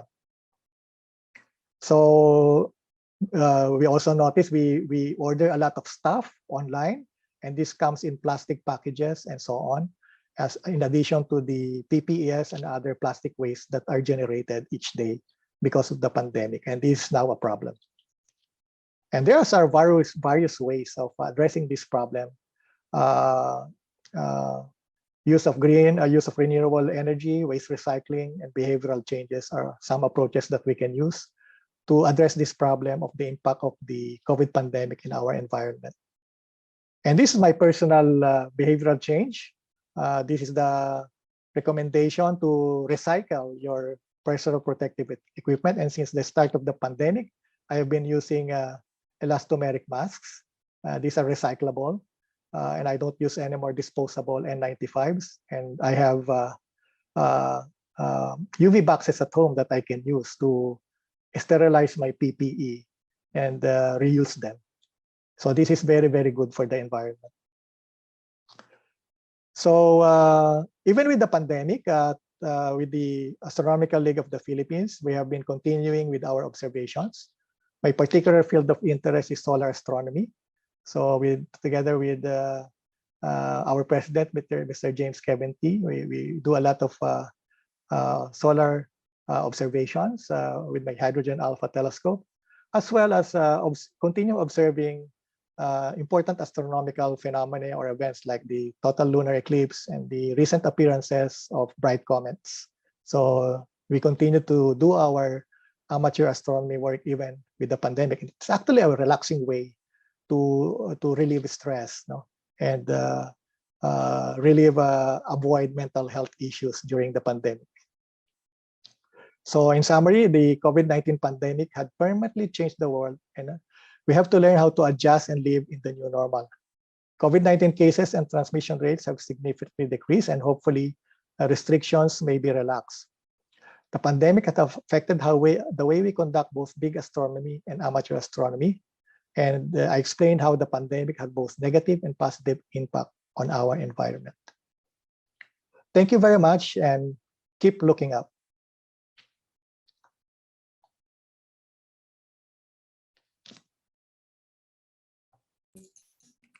Thank you. Thank That was you, a short talk. Dr. Jett, for that very informative presentation. For our Q&A, parang wala tayong questions for Dr. Jett. No, it was very clear, so there were no clear. questions. Yung presentation, no questions needed to be asked. Thank you. Facebook Live, wala. Without any more questions, we move on with the next part of our program. So before we do that, before we move on to our next speaker, we will first take a short 7-minute break. So during this time, please do enjoy a refreshing slideshow of beautifully crafted images taken by various members of the Astronomical League of the Philippines, compiled together by Kendrick Cole T.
Hello. Do we have, Hello. do we have Ma'am Imelda? Okay. Yes, we are here. Yeah, we're here. Can you hear us? Yes, yes. So for our next speakers for tonight, they established themselves as the first Filipina and first Filipino authors of an astronomy book, a 365-page reference book on the return of Halley's Comet, which was published by the National Research Council of the Philippines. They also became the first Filipinos to have an asteroid named after them after the International Astronomy Union officially designated asteroid 1980 TS4 as 6282 S Welda in honor of their outstanding contributions in the field of astronomy. They have received numerous awards and recognitions over the years, including the 1986 Padre Faura Astronomy Medal from the Philippine Astronomical Society, the 1998 Casimiro del Rosario Astronomy Award from DOST, the 2006 Father Badillo Astronomy Service Award from the Astronomical League of the Philippines, and resolutions of commendation from the California State Assembly in 1985. They also conceived, proposed, and drafted an executive proclamation issued by the President Cory Aquino declaring the first National Astronomy Week celebration in the Philippines. Joining us from halfway around the world to talk about their personal journey from the Earth to the stars and back, let's give it up to Ms. Imelda Dada Joson and Mr. Edwin L. Aguirre. Hello. Hi, thank you so much, everyone. Yeah. Stop. Okay. Yeah. Well, first of all, we'd like to thank the organizers of the National Astronomy Week celebration, James, Jett, Ian, Casey, and all those, everyone who participated. It's really a wonderful event that you put together here, and we're very, very much impressed. And thanks to all the participants who are spending their evening with us. I don't know why Edwin keeps on disappearing. Part of our head keeps on disappearing, but it's too bright in the room. Yeah. So we thank you for that, and we would like to thank all our friends. This pandemic, as Jett said, has changed a lot. Not just how we conduct our everyday activities, but also how we view life. And that I don't want to forget to thank everyone, all our friends out there. You know who you are, and for all the love through the years, and for all the support. We won't be where we are today if it wasn't for you guys. So we're dedicating this talk to you. Okay, so we'll be sharing our screen. And by the way, I am going to read my presentation because I promise I am going to, I talk a lot. So I promise I will write it down so I don't go beyond the time limit.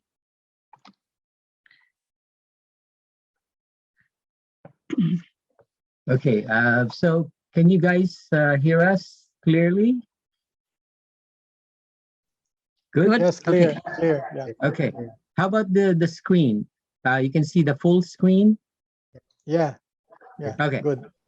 Yes, we can see it. Okay, so we'll start. Don't laugh at this.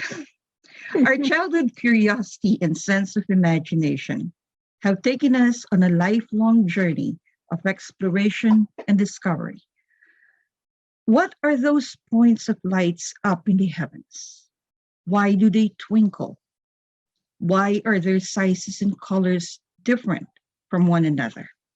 And why do they appear to move through the firmament? Back then, there was no internet, no Google, no Siri or Alexa.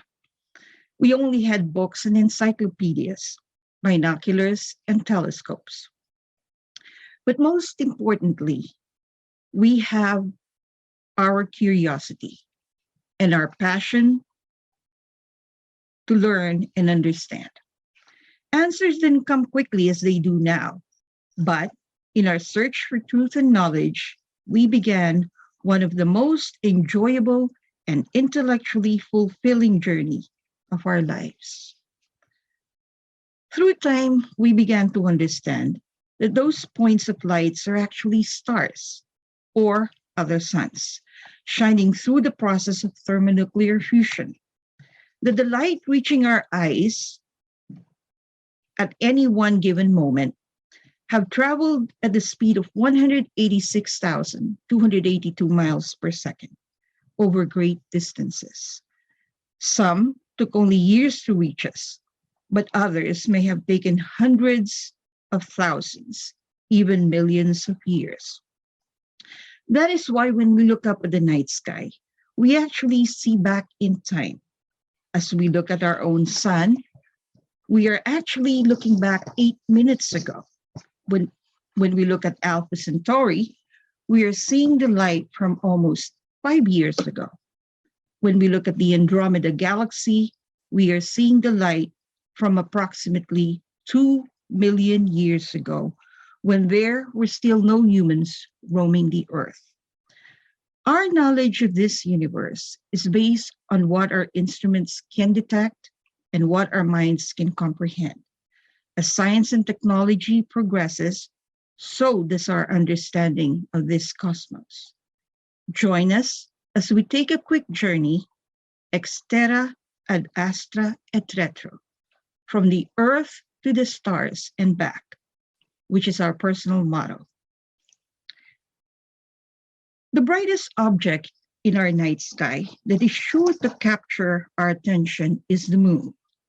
It is often the first object we look at through the telescope. Even Galileo Galilei made observations and drawings of the moon. Humanity have thoroughly explored and mapped its surface, and even set foot on it. The moon, as we know it today, is responsible for moderating our planet's wobble, thereby allowing a more stable climate for Earth. It is a very thin atmosphere, just like the Earth has a core, a mantle, and a crust. Astronauts have even brought back lunar samples for scientists to analyze. So just share some, we just want to share some photos of the astronauts exploring the moon. So a total of 12 astronauts have explored the lunar surface and took home more than 800 pounds of lunar rocks and soil. So these are just some pictures from the previous Apollo missions. They were conducting experiments and gathering samples for return to Earth. These are some shots we took of moon rocks. So the one on the left is called breccia. In the middle one is basalt. And the other one, I think, is another view of the basalt. So this is what actual moon rocks look like. They came from a NASA exhibit.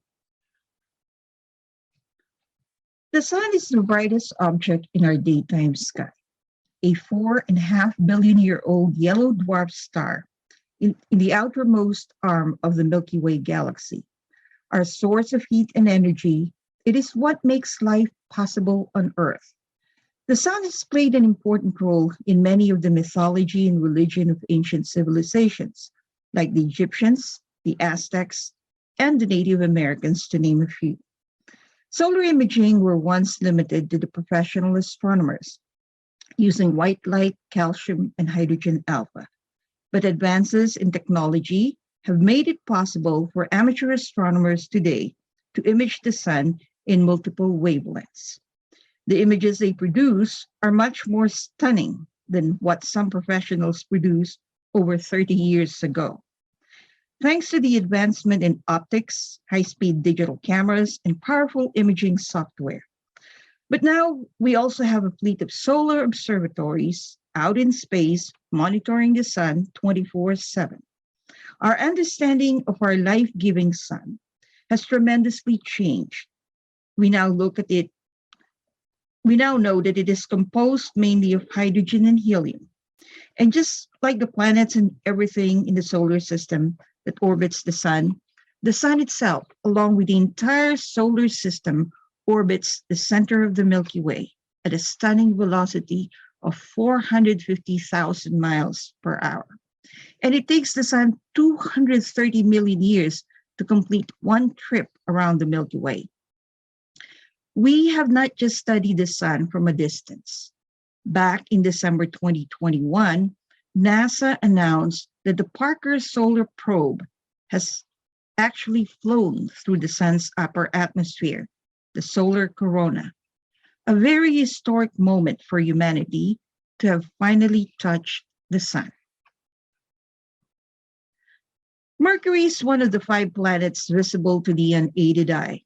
It is the smallest planet in our solar system, just a bit larger than our moon, and resembles the moon in some ways. It is the closest planet to the sun, and thus it is the fastest planet, traveling at 29 miles per second.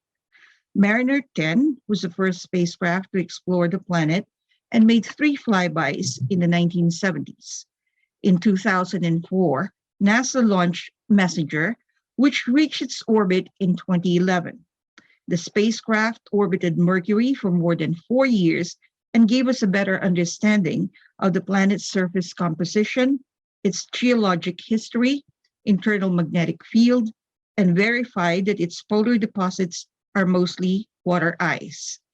Bepi Colombo, a joint mission between the European Space Agency and Japan's Aerospace Exploration Agency, was launched in 2018 and will reach Mercury in 2025. It will then make a more detailed study of the planet's surface and interior, as well as its magnetic field. Venus. Stunning Venus never ceases to capture our attention, shining so brightly in either the evening or the morning sky. Due to its thick and toxic atmosphere, though, Venus is actually hotter than Mercury. Its atmosphere is comprised mainly of carbon dioxide, and the planet is shrouded in clouds of sulfuric acid, which traps heat and is responsible for its runaway greenhouse effect. In 1962, Venus became the first planet to be explored by a spacecraft, Mariner 2. During its 42-minute flyby, it was able to gather tremendous information about the planet's surface and atmosphere. In 1990, NASA's Magellan mission mapped the planet. It provided scientists with high-quality radar images of Venus's surface and evidence of volcanism, lava channels, and turbulent surface winds. It gave us data that 85% of Venus, or Venus's surface, is covered by volcanic flows, the latest of which happened. NASA's Parker Solar Probe also made multiple flybys of Venus, the latest of which happened this month. 3 future missions to Venus are planned, 2 from the United States and 1 by the European Space Agency. NASA's Veritas will gather data to explain why its habitable potential was lost. SSN Vision will assess the geological processes in the planet's surface and subsurface, as well as its interior geophysics and geodynamics. It will also study the atmospheric pathways of its volcanic gases. A partnership between ESA and NASA is on board Envision. NASA's VENSAR, or Venus Synthetic Aperture Radar, will be making high-resolution measurements of the Venusian surface features. Though life as we know it may not exist on the planet, phosphine, a possible indicator of microbial life, has been observed in the planet's clouds, where the pressure is similar to that of the Earth's surface and where the temperature is cooler compared to Venus's surface. The distinct red color of Mars is hard to miss when observing the night sky. Observed over 4,000 years ago by the Egyptians, who recorded its movement across the sky, it has also been the target of larger telescopes in the 1800s. Giovanni Schiaparelli in 1877 started to map and name features he observed. Percival Lowell in 1894, observed canals through his telescope and began to map them. These observed features on the Martian surface captured human imagination about Mars being inhabited. But years of observation, flybys, and explorations, we now know that unlike Venus, its atmosphere is thin, made up mostly of carbon dioxide, argon, nitrogen, some oxygen, and water vapor. Like our own planet Earth, Mars has polar caps, dust storms, seasons, extinct volcanoes, rocky terrain, and canyons. But unlike Earth, its surface is cold and mostly desert. Its red color is due to the oxidation or rusting of iron in its soil. No, there are no Uncle Martians or little green aliens with antennae on Mars. And no need to panic, there are no Martians to invade Earth, like in the movie War of the Worlds. Life as we know it can't survive on its present surface. It is a planet intensely explored, not just by flybys, orbiters, or landers, but by rovers and a helicopter as well. The Mars Reconnaissance Orbiter, Mars Odyssey, and MAVEN have provided and is still providing important data from orbit. Curiosity, perseverance, insight, and ingenuity are giving us the chance to explore its surface, doing geologic and chemical analysis. The largest planet in our solar system, Jupiter, has been observed since ancient times. But it wasn't until 1610 when Galileo Galilei observed it through his telescope and discovered the first planetary moons beyond our own planet's moon. Since then, several spacecrafts flew by the planet. In the 1970s, Pioneer 10 and 11, as well as Voyager 1 and 2. Ulysses and Galileo in the 1990s sent more data back to Earth, and Galileo even released a probe to study the planet's atmosphere. Cassini in 2000 took impressive, highly detailed images of the planet. And in 2007, on its way to Pluto, New Horizons took images of Jupiter's rings and atmospheric storms. Juno in 2016 is the latest spacecraft to explore the planet, making detailed studies of the Jovian atmosphere, chemistry, interior structure, and its magnetosphere. We now know from spacecraft data that this complex, turbulent, gaseous giant is mostly made up of hydrogen and helium, and an ocean of liquid hydrogen. Its belts and swirling clouds are made up of ammonia and water ice floating on its atmosphere. The planet is a faint ring system made up of dust, and it has polar cyclones the size of Earth. Jupiter has more than 75 moons. The Great Red Spot is a gigantic storm that has been raging for over a century. And if life form exists in our solar system beyond Earth, it could well be in Europa, one of the moons of Jupiter, where oceans have been discovered beneath its icy crust. Its moon Io is the solar system's most volcanically active body. And Ganymede is not just the largest moon of Jupiter, but of the entire solar system, even bigger than the planet Mercury.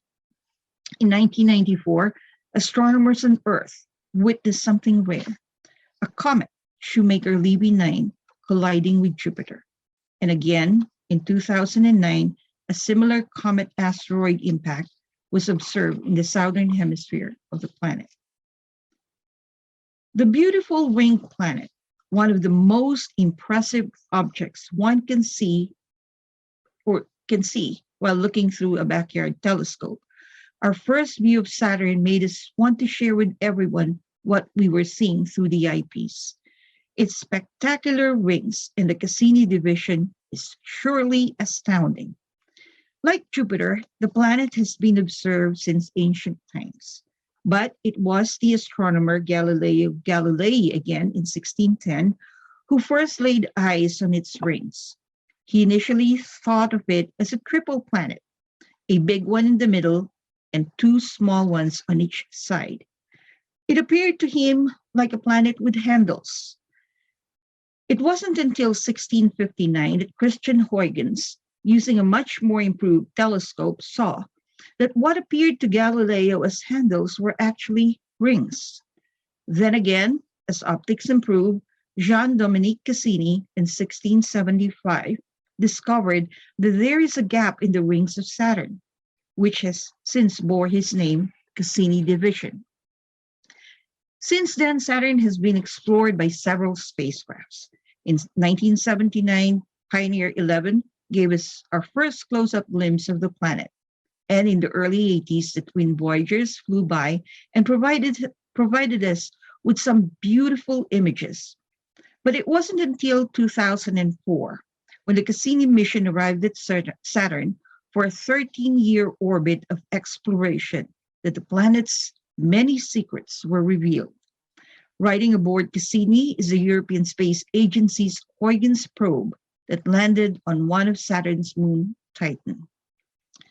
Saturn is another gaseous giant, just like Jupiter, and mostly made up of swirling hydrogen and helium gases and liquids deeper down.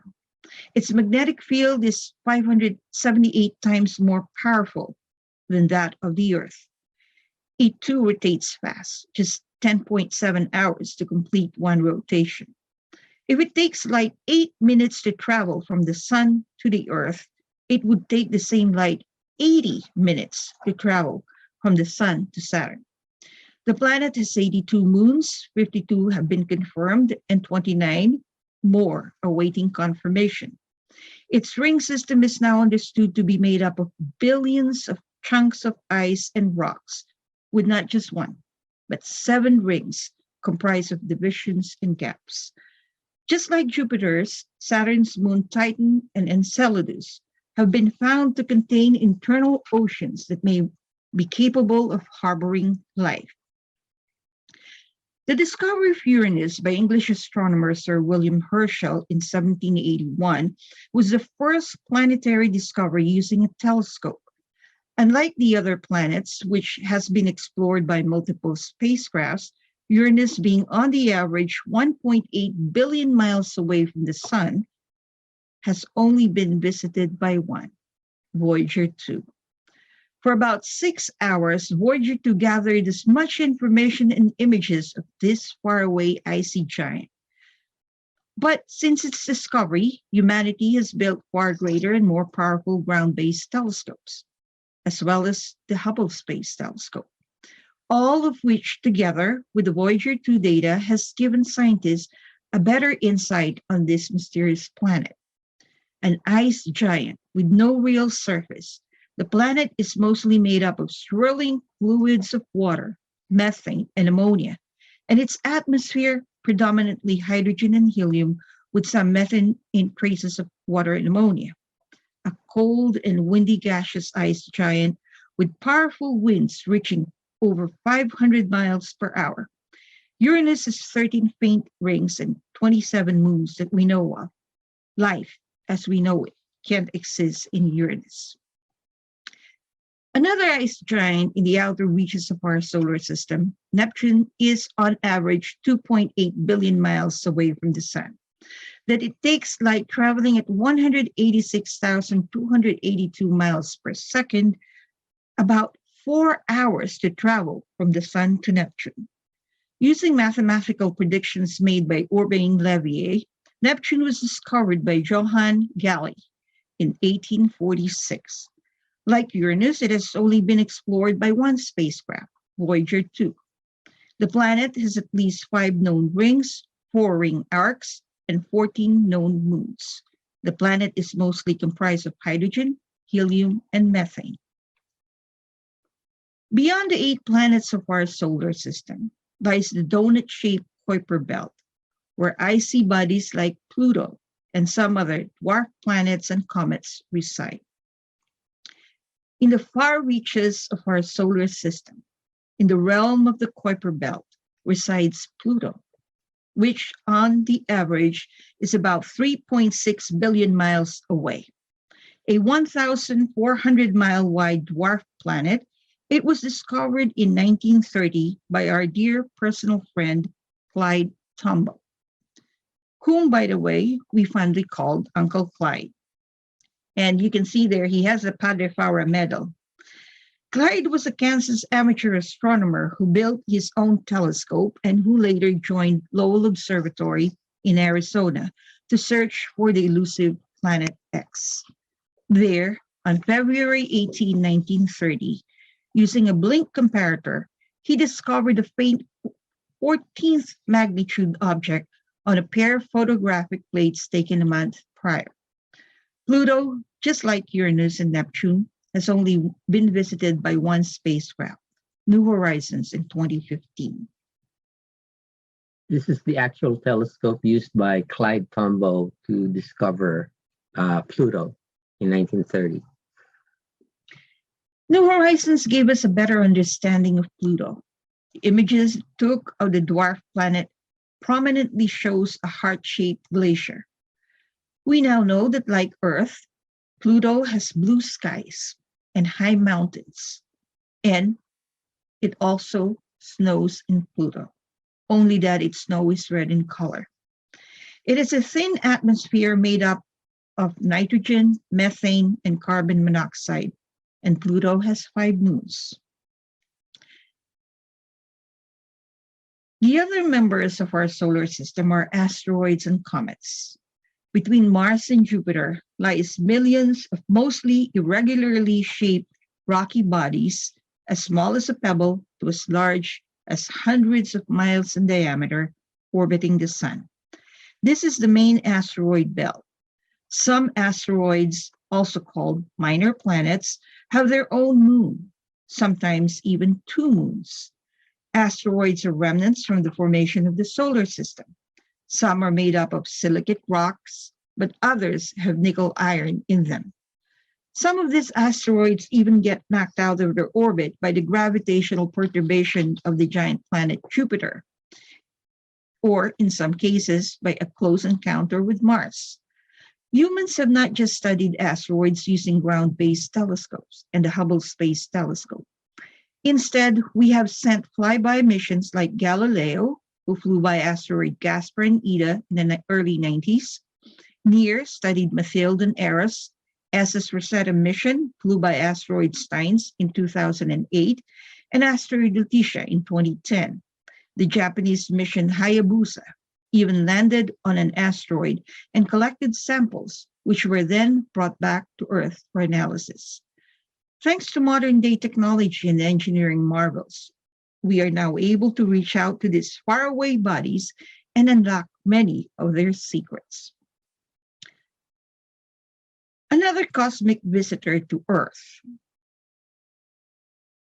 that is an object of interest to many sky watchers worldwide, are comets. These hairy denizens of our solar system often comes from the Kuiper Belt, where millions of them are believed to reside. But some even come from farther away as the Oort cloud, some 100,000 astronomical units away.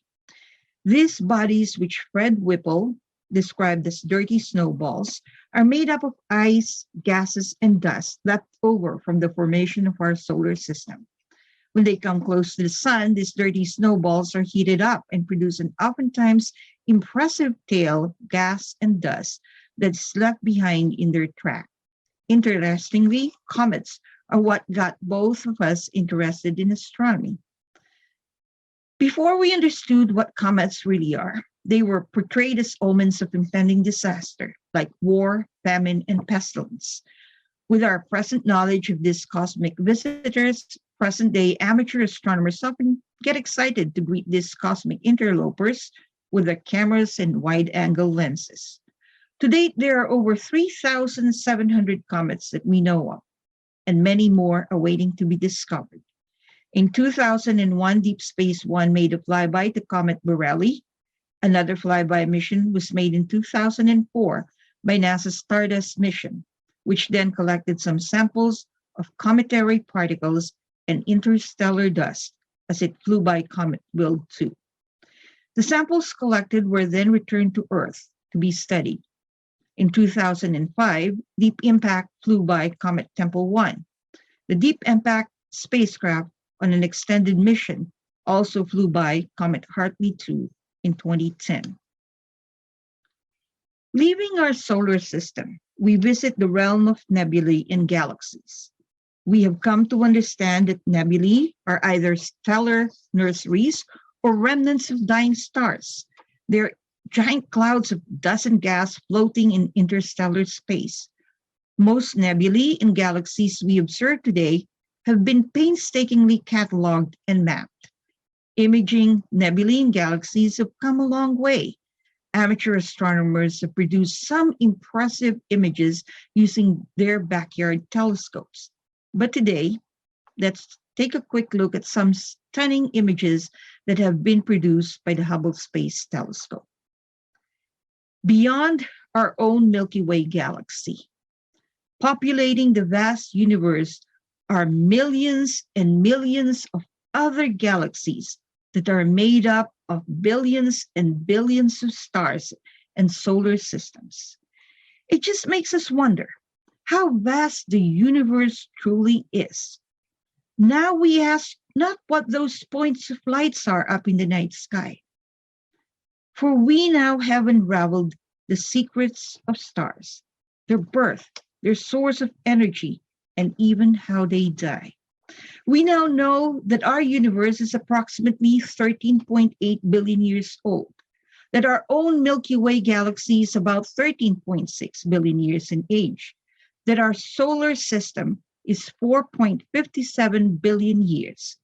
But rather, we now ask about gravitational lensing and gravitational waves, gamma ray bursts, quasars and pulsars, black holes, dark matter, and dark energy. Do we really live in a universe or a multiverse? The more questions we answer, the more questions we ask. For humans are by nature never contented. For without that desire, that driving force to learn more, humanity would have accomplished nothing. But what is most important is that in our study of the vastness of space and of the infinity of time, that we realize how insignificant we are in the totality of creation. And amidst the cosmic proportions and harmony of the universe, we are brought to humility. From humility, we find wisdom, and from wisdom, we learn survival. We have devoted decades of our lives exploring and trying to understand the worlds beyond our planet, but only to find ourselves even more fascinated with our own planet Earth and all that live in it. The only planet we know of that has the perfect conditions for harboring life. Earth is teeming with life. From the depths of the oceans and caverns to every corner of every continent on this planet, there is life, each with its own purpose, its own reason for being here. The complexity of life on Earth and the symbiotic relationship of each one is truly awesome and humbling to see. Our planet is about 4.5 billion years old. It took 1 billion years for Earth's condition to be right for early life forms. Through fossil records, we now know that prokaryotes like cyanobacteria became the dominant life form for 2 billion years. They were responsible for fixing the carbon dioxide in the water and was responsible for producing oxygen through photosynthesis. During the Cambrian period, about 521 million years ago, trilobites appeared on Earth. They're one of the most successful life forms on early Earth, having survived for about 270 million years, after which they became extinct during the Permian extinction event some 252 million years ago.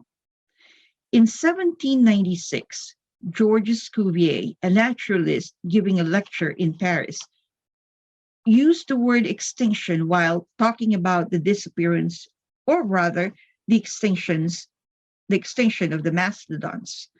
It wasn't until then that humans began to understand that life form on Earth can go extinct. We now know that in the history of our planet that there have been 5 major mass extinction events. The Ordovician Silurian extinction some 440 million years ago, the Devonian extinction some 365 million years ago, the Permian-Triassic event some 250 million years ago, the Triassic-Jurassic some 210 million years ago, and the Cretaceous-Tertiary 65 million years ago. All but one were caused by climate change.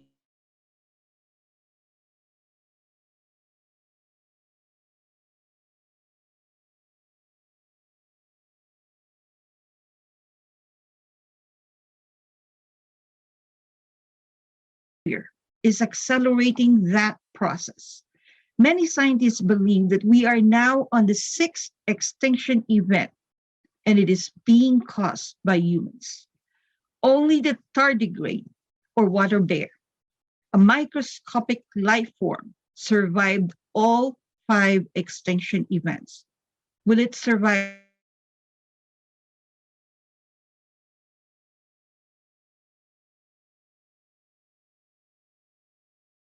Between 12.5 and 11.1 million years ago. The Ramapithecus were on the planet between 16.6 and 5.3 million years ago. Homo erectus about 2 million years ago. Homo sapiens neanderthalis roamed the planet 400,000 to 40,000 years ago. Modern man, Homo sapiens sapiens, that is us, our species, have only been around for some 200,000 to 300,000 years. So much, from using crude tools to growing our own food supply, to inventing language, writing, music, art, to sending men to the moon, to inventing the internet, to sending rovers to Mars, to creating human-like robots. Humanity is capable of doing so much good, but it is also capable of destroying its own species and taking along with it many other species. Our planet is resilient. It will survive. But what may not survive are the beautiful and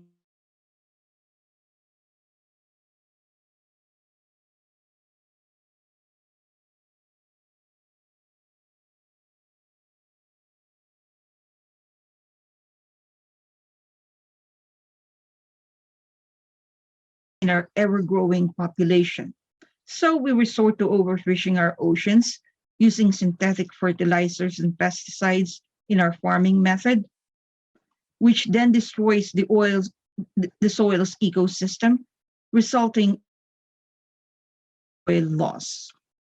Society have placed too much emphasis in consumerism, that we overharvest our natural resources, or worse, develop products that are harmful and destructive to our planet.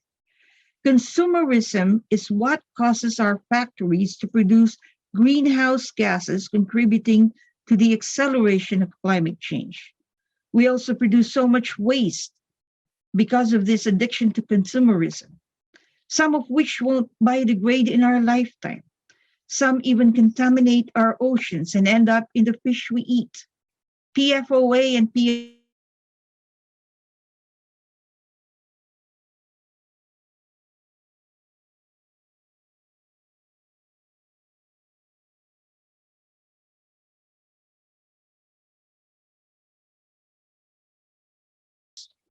In the 1950s, I'll ask Edwin to go back one slide.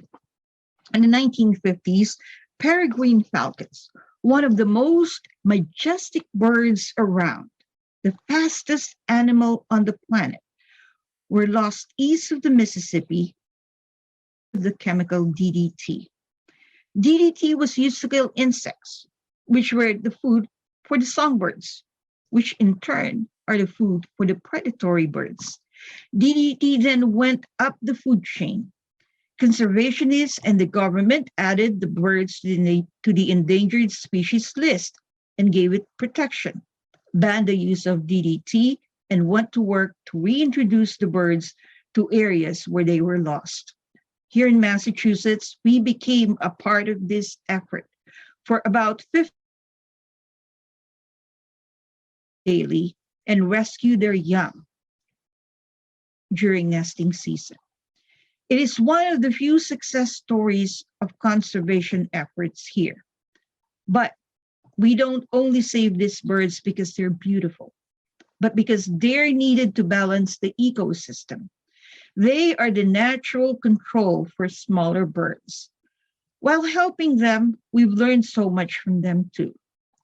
Watching their behavior gave us a better understanding and appreciation of our very own life to their everyday living for the past 15 years. They may not have soft and comfortable beds, but just pebbles in their nest. They may not have signature clothing, just the feathers on their back to protect them from the elements. They may not have Rolex watches to tell them the time, but they know based on the position of the sun. They may not have books or televisions or video games, just the natural world to watch and to entertain them. They live a stressful life each day. They have to be on constant guard to protect their territory. They have to endure the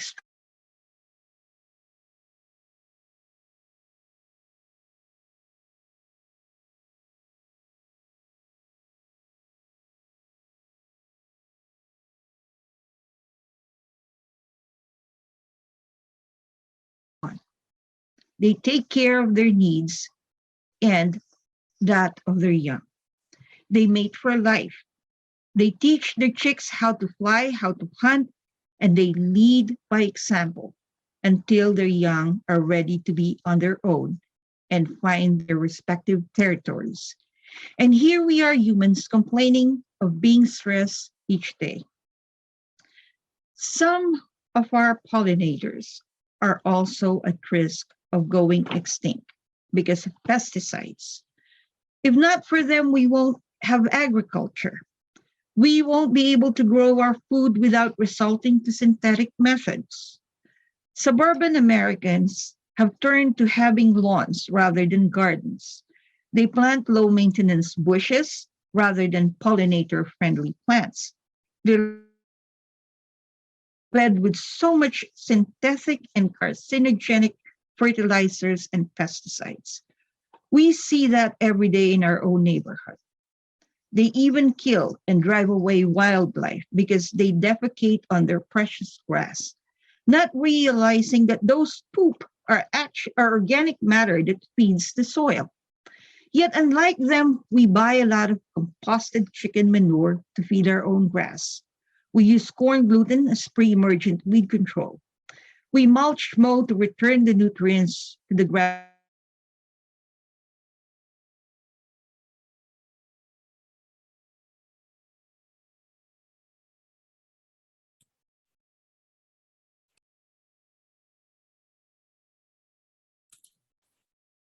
We have a bit of signal issues lang na nagiging choppy yung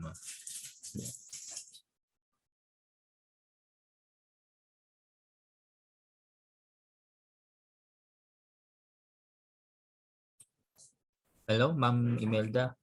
Yeah, can you hear us? Yeah, it's a bit choppy. It's getting choppy.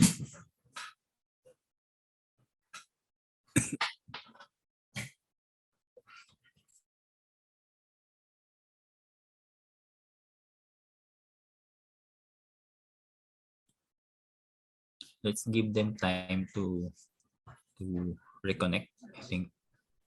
Yeah. Do we need to reconnect? I think by then. Can you hear us now? Yes, we can hear you now. Okay. So we'll go back to when we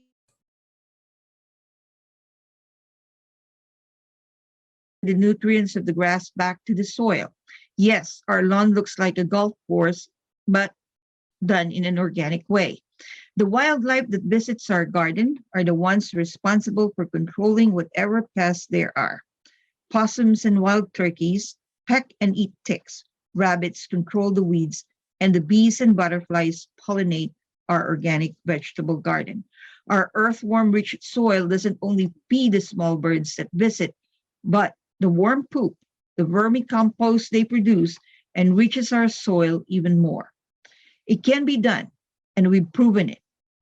To help the pollinators, we decided not only to have a pollinator-friendly garden, but to harvest and hatch monarch butterflies whose population has gone down significantly due to deforestation.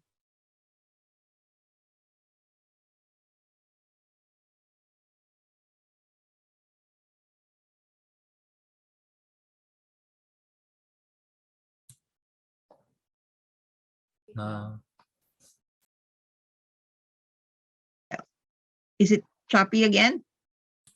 Yeah, occasionally it freezes. Okay lang, please proceed. Mm-mm.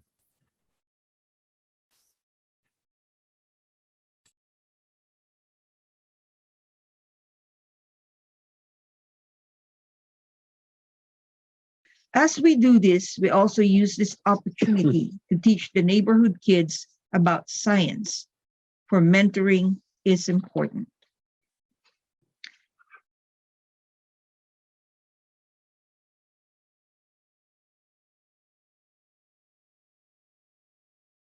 Meaning of success. That success is not just about accumulating material wealth, but rather it is about using our God-given talents for the betterment of all. It is not about selfishness and greed. It is about selflessness, about mentoring, about helping others bring out the best in them. It is not about taking advantage of others for our own agenda, but it is about leaving a good legacy behind, a legacy that will educate and inspire, that others may do the same. It made us understand that we are the caretakers of planet Earth, that each one of us have a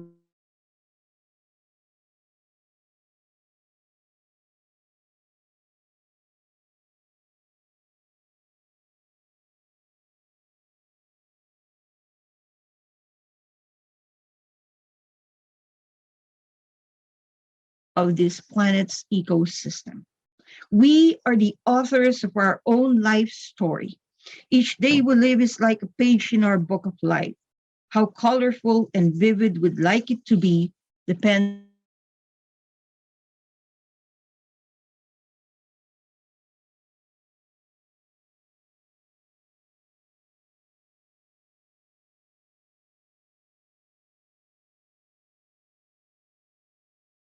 the place within it. Discoveries which are exhilarating to consider.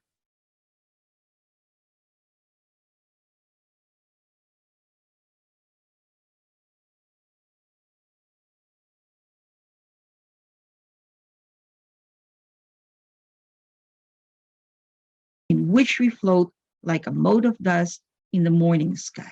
End of quote. Thank you and good night.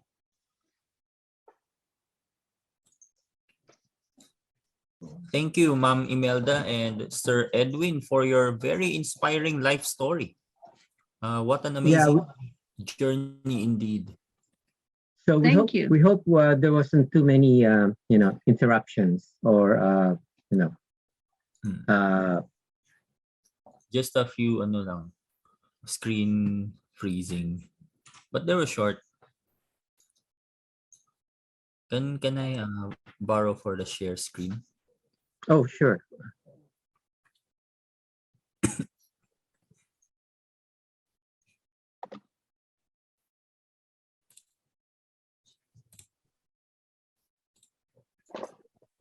As we move on, we have questions from the attendees. As you may have seen from the chat, this is from Thomas Encarnacion. Sabi niya, I can still recall Imelda referring to Edwin as the MacGyver of the Dow due to his innovative to be able to do their observation. The feeling of literally seeing the object with your own eyes is quite different from seeing through some other medium. Yun ang sabi niya. And then we also have one question from Denzel Allen Mallorca. If it is okay to ask, I am curious if you had witnessed the wonderful spectacle of Halley's Comet in 1986. Some of us haven't even been born in that day, and it is said to be the most beautiful comet ever. If it is so, can you share us your experience or opinion to this comet?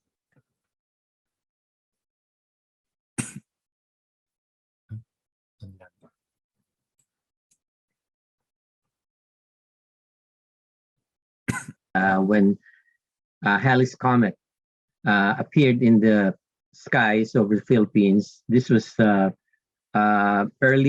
1986.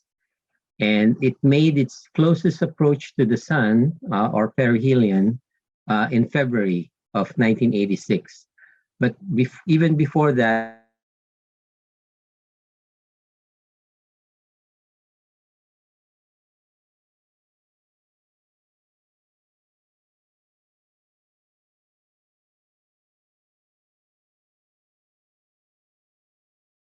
won't be back in the skies until the year 2061.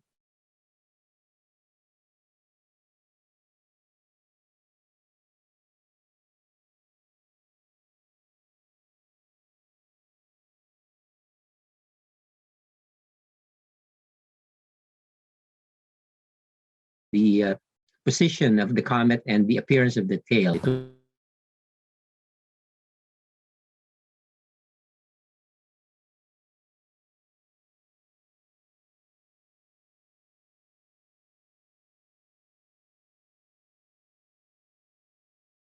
Better views of the comet outside the city, in the countryside. I know John Nasser, who is a member of the PAS.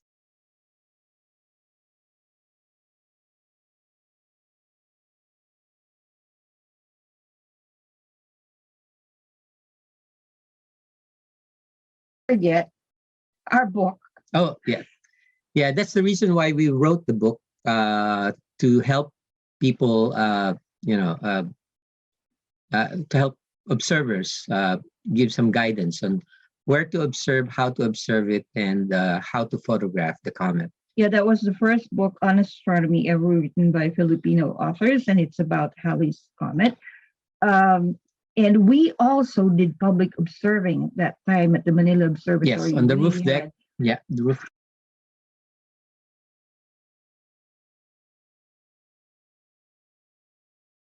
Brightest in the sky, there were hundreds of people wanting to see the comet. And we buried the time capsule at the Manila Observatory. And we also participated in the International Halley Watch. Yeah, so it was very productive. But, time. I just have to say this. If you were to ask me what comet is the best that I've seen, I would say Yakutaki and Hale-Bopp. Yeah, that was 1996 and 1997. Yeah. Yeah, because they were much.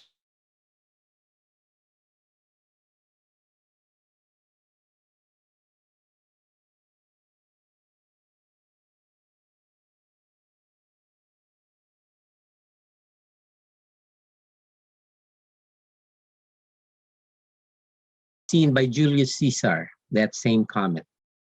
So it's a way of connecting to the past. So for those who were lucky enough to see Halley's Comet back in 1986, it's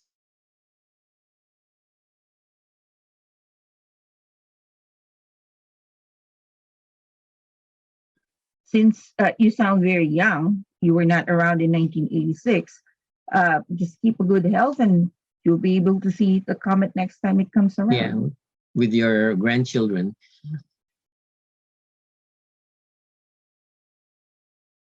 I hope that answers the question. Yes, I think that's the plan for those who weren't born in 1986 to witness it. Hopefully, we'll be around in 2061 to see Yeah. that comet come around.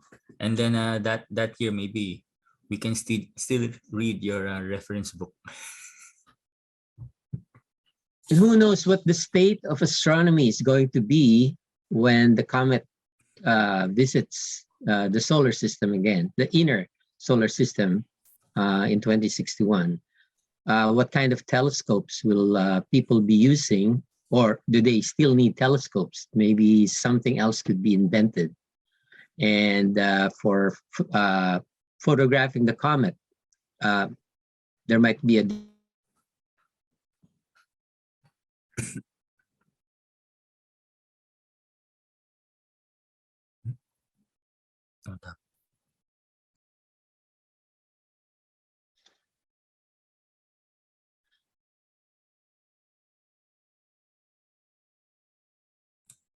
Okay, thank you once again for that.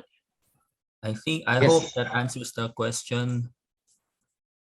And to move on. Thank you. Thank you. Our Thank you, pleasure. ma'am. Thanks. And Sir Thank Edwin. you, Edwin and Imelda, for a very interesting Mhm. lecture. Yes. Thank you so much, Ay, James.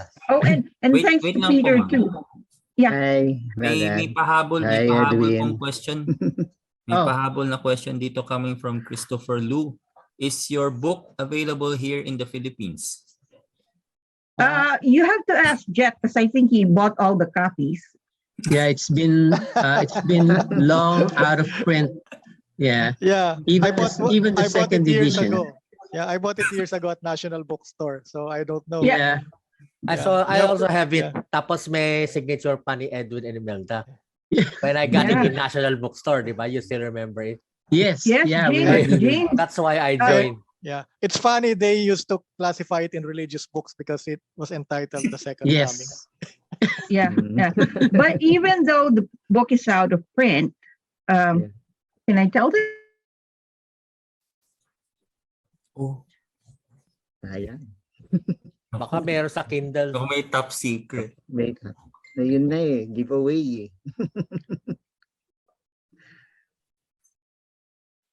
With the publisher, so we can't really mention it yet. So, but Okay. you'll be the first to know once it's official.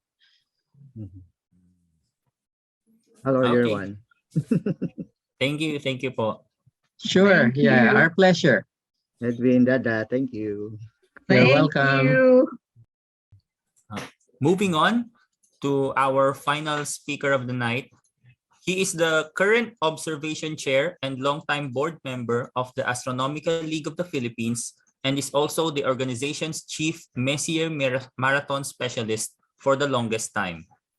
His lack of sophisticated high-end equipment did not stop him from pursuing his passion for astrophotography, and after over 4 years of using mainly his smartphone to take pictures of the night sky, he has taken his imaging techniques to the next level. His lecture for tonight hopes to inspire a new generation of amateur astrophotographers who are ready to believe that you do not have to be rich in order to take beautiful pictures of the night sky. All you need is a decent camera smartphone with a bunch of free apps to get the job done. Here with us to talk about his expertise on mobile phone astrophotography, let us please welcome Mr. Peter Benedict Tubalinal.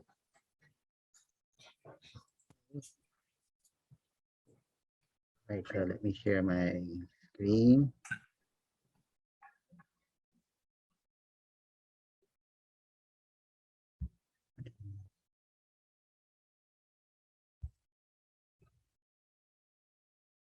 All right, so good evening, everyone. So mobile phones nowadays have become more powerful in terms of technology. And one of the features that we always look for is the quality of a mobile phone, of a mobile phone's camera. Most of us use it usually for taking selfies and capturing moments such as places that you visit, sometimes accompanied by your friends and family. But when the pandemic struck, all of us got stuck at home, and of course, spending more time with our phones and other equipments. Well, most likely our phone cameras were left behind on the sidelines. Okay, so has it ever crossed your mind at one point if your phone's camera is able to take images of the moon, the stars, and the planets? We already have a lot of local astronomers doing this, using their mobile phones to capture the heavens. And this is what my lecture is all about, to utilize your mobile phones and see how you can image the heavens in what we call mobile phone astrophotography. Okay, we first have to determine the capability of your camera. Take note that brand is not the issue. The important thing to consider is the camera's resolution. The higher the megapixel of your camera possess, the better resolution your images will have. The most important feature in a camera phone is that it needs to have a pro or professional settings, because this is where you do the adjustments to the camera in order to get images of the moon, stars, and planets. Now, I have listed the common variety of branded phones that do have pro settings for your reference. So here they are. Yeah, Poco, Huawei, Vivo, Samsung, Lenovo, Xiaomi, iPhone, and Realme, and there could be others. Okay, so these are just a few of what I found out. All right, so what do we need when we go into mobile phone astrophotography? Basically, you need a telescope, a phone holder that should hold your phone so that its camera is in line with the eyepiece of the telescope if you will be imaging in this method. A mobile phone, which serves as your camera, and a tripod if you will be imaging without the aid of a telescope. So these are the most likely components that you need. Here is a typical setup for astrophotography using your mobile phone. You have the telescope pointed to a specific object in the sky. Then you have the phone holder, which is attached to the eyepiece, and with the mobile phone clipped to the phone holder, wherein the phone's camera is in parallel with the eyepiece so that the moon can be seen while the phone is in camera mode. This means that you are ready to capture the image once you see the image right there. Okay, so in this example, the moon. So this kind of setup is actually called the afocal method, right? Yeah, so here are a few more examples of the afocal method. This is why phone holders are very critical in mobile astrophotography. It keeps both the mobile, the phone's camera and the eyepiece in line with each other at all times. Okay. Now, if you are not going to use a telescope or binoculars, this is the kind of setup which you can do. This is used for imaging the following, which I have listed in bullets. Okay, so you can shoot constellations, the Milky Way. You can use it to image meteors or shooting stars, bright comets, the moon from a distance, planets such as conjunctions. And just a side note, you can even use it to image sun and moon halos and crepuscular rays, but we are not going to go into that because these are all atmospheric phenomena. Okay. Oops, sorry. Yeah, so in this setting, so if you're aiming to shoot at the stars or planets, which are a bit dim because these are pointed lights, normally you would set your ISOs to 1000 or even higher. Okay, the exposure would actually depend on your ISO. Okay, sometimes you have to use like 10 seconds or less, depending on how high your ISO is. And always take note to set your AF or autofocus to infinity, because it is way, these objects are way too far. And this is already actually standard. Okay, so if you're shooting for the moon through a telescope, normally you would go for ISO 100 or 200. And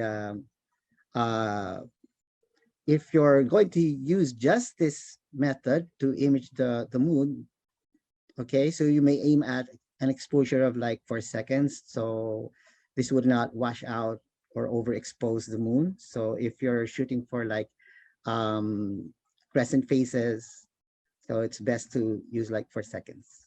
So you can actually make brackets, try to test your camera phones shooting like 4 seconds, 5 seconds, and until you get the right image. Okay, yeah.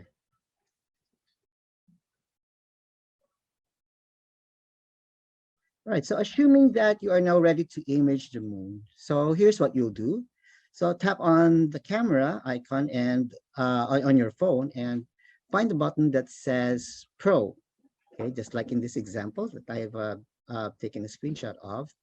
So tapping that, you will see the Pro settings on this side, and boxed in red, the Pro settings would actually look like this. All right, so the settings that I have set here is actually to take an image of a particular constellation. Okay, so yeah, I've set it to 1000 with 20 seconds shutter speed, and the AF should actually be set to MF and set to infinity from within the setting, and just keep the AW or ultra white balance as is. You don't have to actually tinker around with that. All right.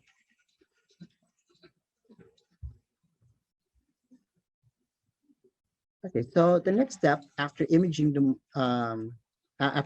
moon is to process that image. There are a lot of applications that you can use, and I have only listed a few of them right here, which most of us normally use. In my case, I use Snapseed and Instagram, but we have a lot of local astronomers who use not only Snapseed, they also go into Photoshop, Adobe Lightroom, and Affinity Photo. Okay, so it's actually up to you guys what you want to use, but I would suggest that try using one and try to get yourselves familiar with it, so you can find out for yourselves the capabilities and the limitations of that particular app. Okay. Okay, so here's a sample image processing that I would be showing you guys. It would be like just like 6 minutes. So assuming that I have already imaged the moon, so this is how I would go into processing that particular image. Okay, so kindly watch the video.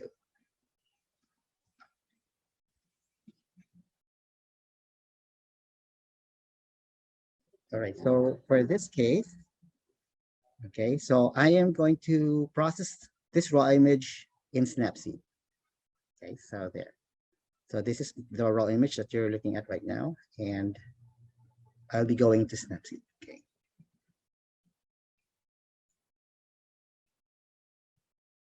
All right, so here, there are already like ready-made templates that you can choose from, but we are going to manually process the image. Okay, so in this case.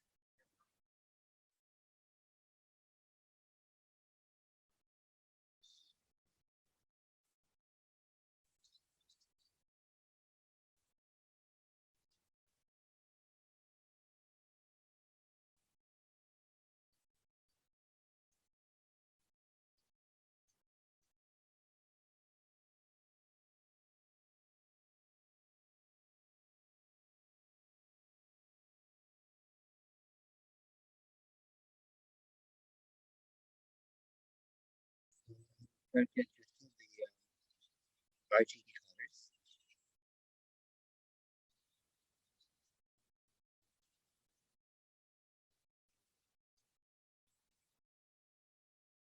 if you're trying to aim for like mineral moon, you can actually do this. Bring up the colors of the moon. So, but others would actually just go for the brightness and contrast.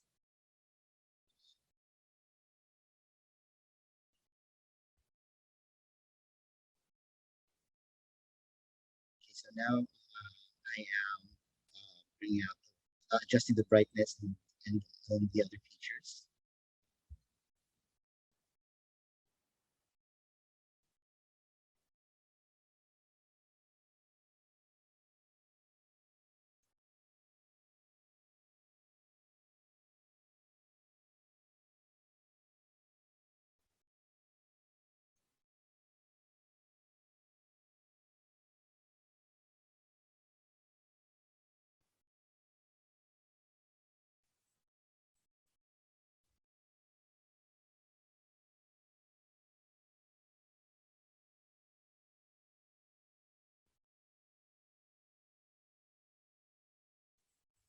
If you need to make specific adjustments on some of the features on the moon, you can do so.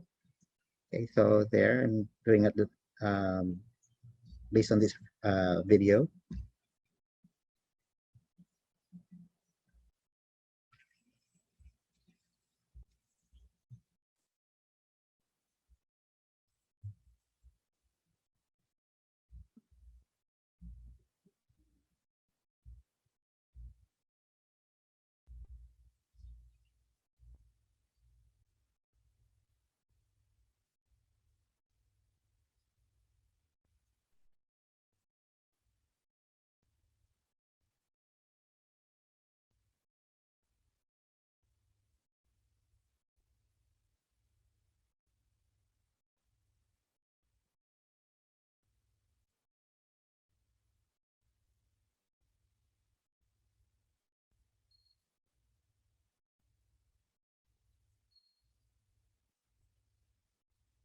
Okay, so you would notice that I did some adjustments on an area outside the moon. Actually, this is intended to remove that color right there, like a spherical aberration that's showing on the side of the moon. So I took out the color by zeroing out the saturation.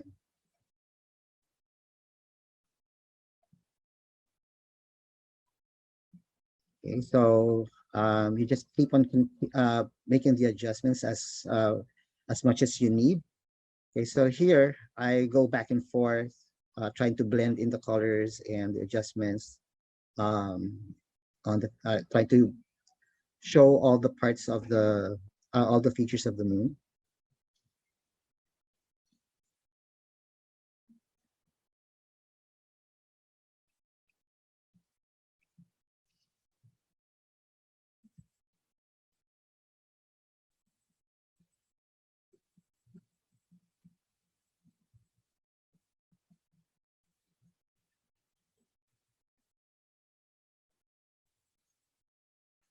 Right, so one of the things that I've learned here is that you should overdo the image of the moon because it really won't look natural. Okay, so here I've learned that from our fellow astronomers who are always into astrophotography, and thank you very much for sharing those tips. Yeah, so I've learned a lot from them, not to overdo the image.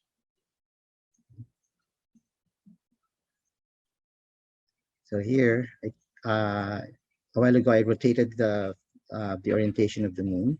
So it depends on you, on how you want the moon to appear. If you would like to make it appear inverted or something like very artistic to your taste, so you can do so.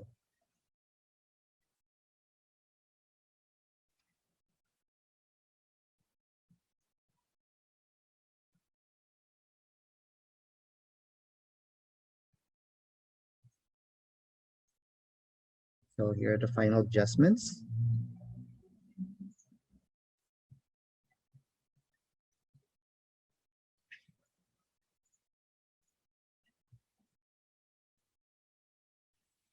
Right. So here, once you're done, you're satisfied with your work, and you can click the done button, and the processing will be done for you. So here is the raw image, and this is the processed image of the moon.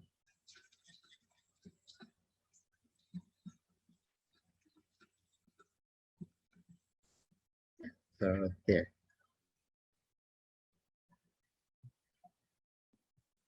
All right, so this is just an example. So you can actually tick around with a lot of astro imaging apps there. There are a lot of free apps that you can use. So the next few slides that I am going to show you are those that were processed using just the mobile phone. All of those images were taken via mobile phone, and were also processed using Snapseed. Okay, so let's move on. Yeah, so this was our example a while ago. We have the raw image, and this was actually the one that I have processed. So the one earlier was just a quick process. Okay, so this one is like took me more like 30 minutes to get this feature out. Okay, so this is called the mineral moon. I just think around with it. Yeah, so here's another image which I had taken using the mobile phone and processed in Snapseed.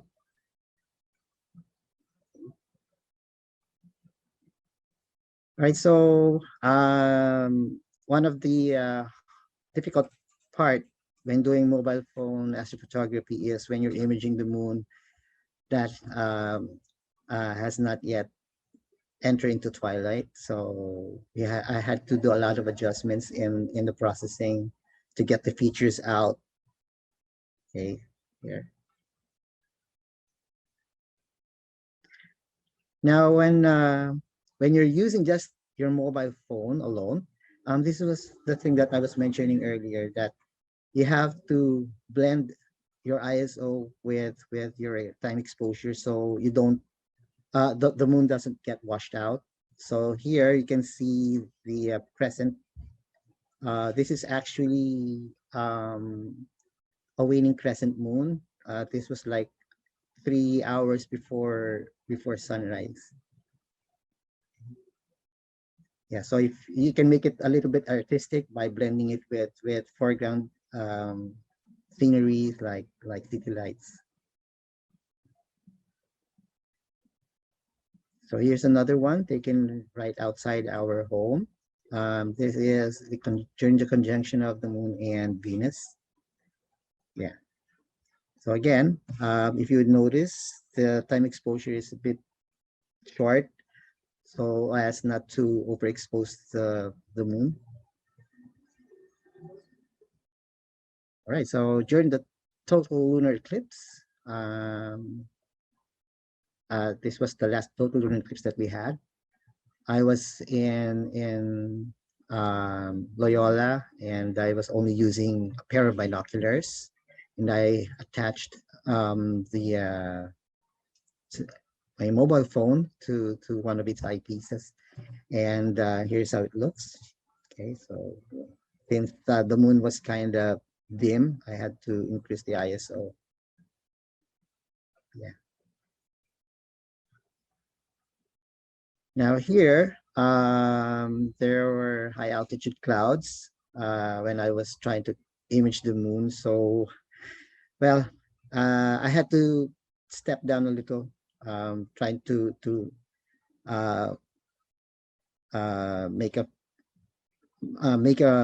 increase the ISO a little there, and time exposure for well, there were some areas of the moon which were overexposed. Well, there's really nothing I can do there because the clouds were really in the way. So during this time, there was a halo produced by the through because of the cirrus clouds present. The ice crystals absorb the reflected sunlight coming from the moon, And so the image got a little bit washed out. Okay, so now here are two separate images of the moon on separate dates. So this, the other half is a last quarter moon, and the other half is the first quarter moon, taken on separate dates. Well, it's like more than a year. When I did these images, so I tried to make a mosaic out of these two lunar images, and so both of them were also taken from mobile phones and using the Nexstar 8i.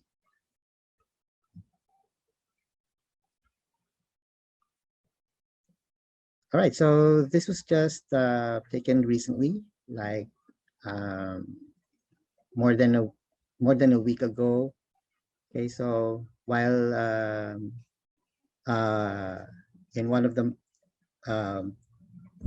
hills of Angono, Rizal, I was able to capture the Orion, but there were some clouds here. So I was with a colleague of mine.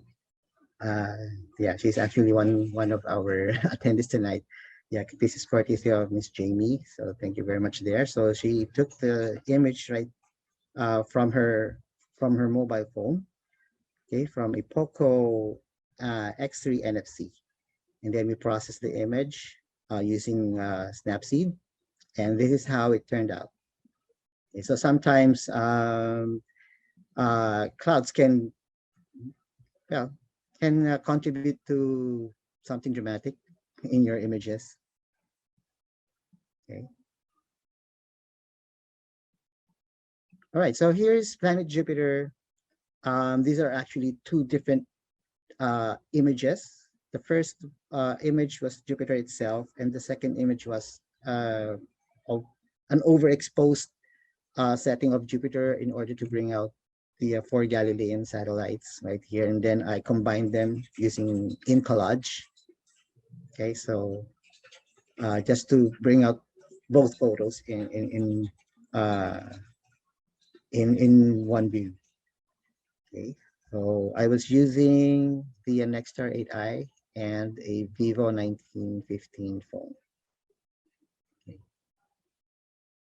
So here's another view of Jupiter with several of its satellites going into transit.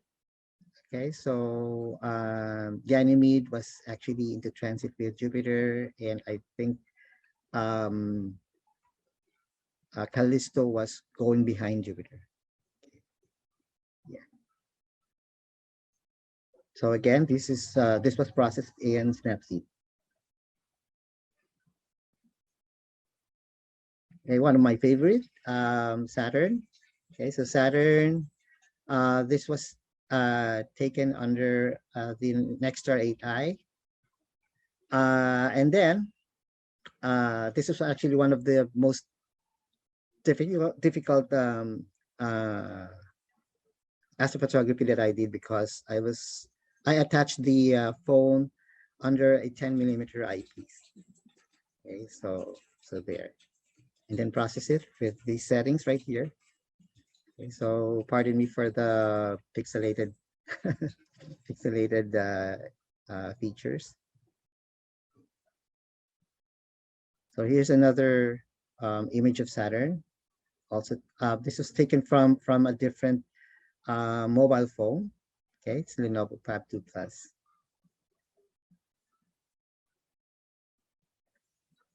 So another challenging image for me is trying out a nebula. Well, during this time, I took the opportunity of trying out M42 using a Samsung A71 phone. Okay, so in order for you to take images such as this, you have to increase the ISO in order to capture the features that are visible to your naked eyes. So once again, I processed this in Snapseed. and perhaps this is one of the most difficult images that I've ever encountered, imaging the Ring Nebula. Okay, so I use the same settings like the one in M42. Okay.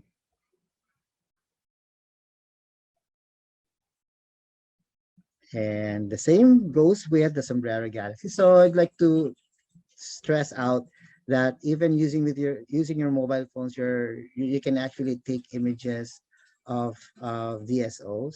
So, but well, not all of them, only the brighter ones. Okay, so this is using the Lenovo Fab 2 Plus. One of my favorites.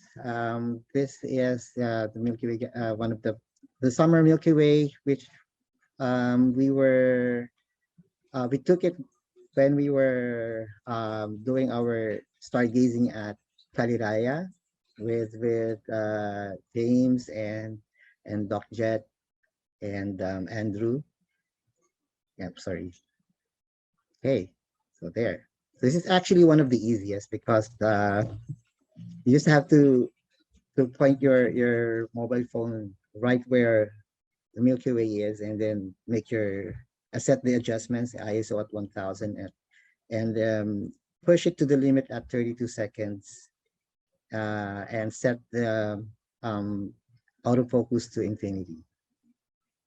There, it's actually the easiest one. Okay, so one of the things that you can also do with your mobile phone is to take meteors on a meteor shower night. So here I was able to capture a Perseid fireball.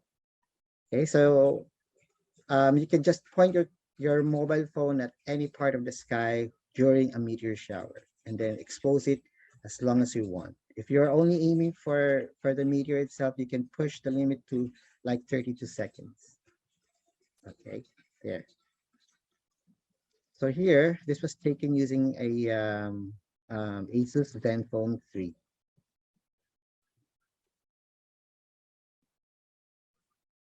I would advise also that you set your ISOs to 1000 so it can capture even the fainter meteors. Okay, so these were just taken last on the last Geminids meteor shower. So I was able to capture 4 of them. Okay, so here's a fireball right here, and these are, well, the fainter ones here, just right outside, just right in our front yard. Okay, so you need to use tripods when you're doing meteor shower photography.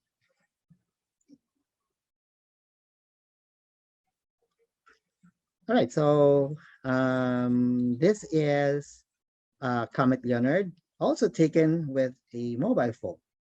Okay, so I attached the mobile phone to my Orion ST80.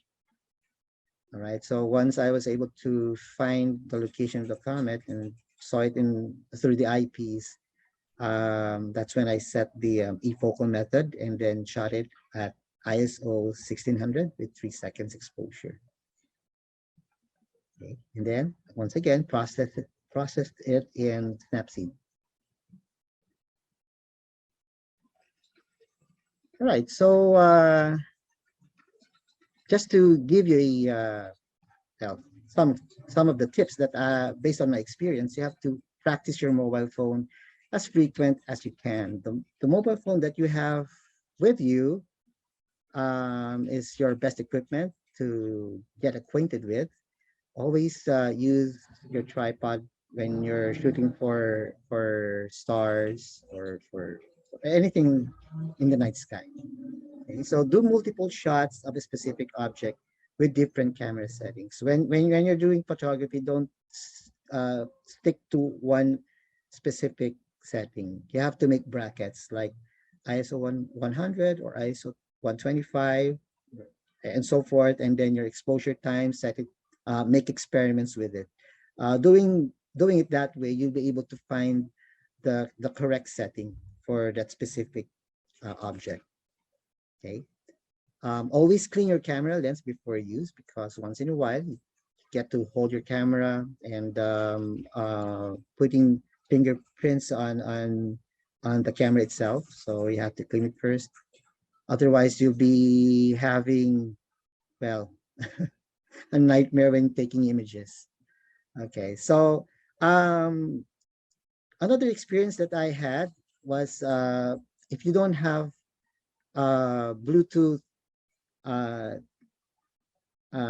do you call this?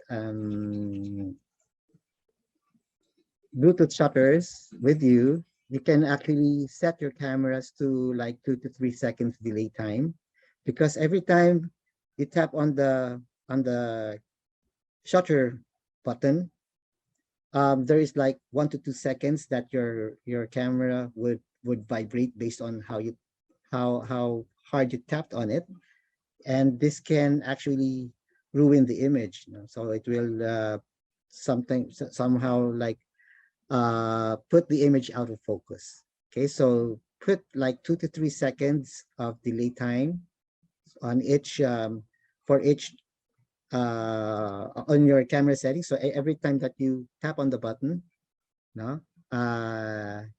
you're sure that after the time delay, the camera would be set to steady. Okay. All right, and then also always make sure that your AF is set to infinity all the time when doing astrophotography. Okay, use a tripod for longer exposures. Okay, anything that you shoot up there in the night sky, such as the stars or planets, always make sure that you use a tripod. Okay, so it doesn't matter how steady your hand is. It is sure, I am sure that your images will go out of focus if you don't have your mobile phones on a tripod. And lastly, select a particular imaging app to use all the time. So try to master it. Find out its strengths and weaknesses. So if you need to go for another app to support the processing of your images, you can always do so. Okay, so there. So that ends my lecture. I would like to pass the floor back again to our host, Andrew. Thank you, Sir Peter, for that inspirational lecture. We hope marami tayong natutunan. We have actually 3 questions for you. First one from Edison Sibulo ang tanong niya by RAW. Do you mean SOOC?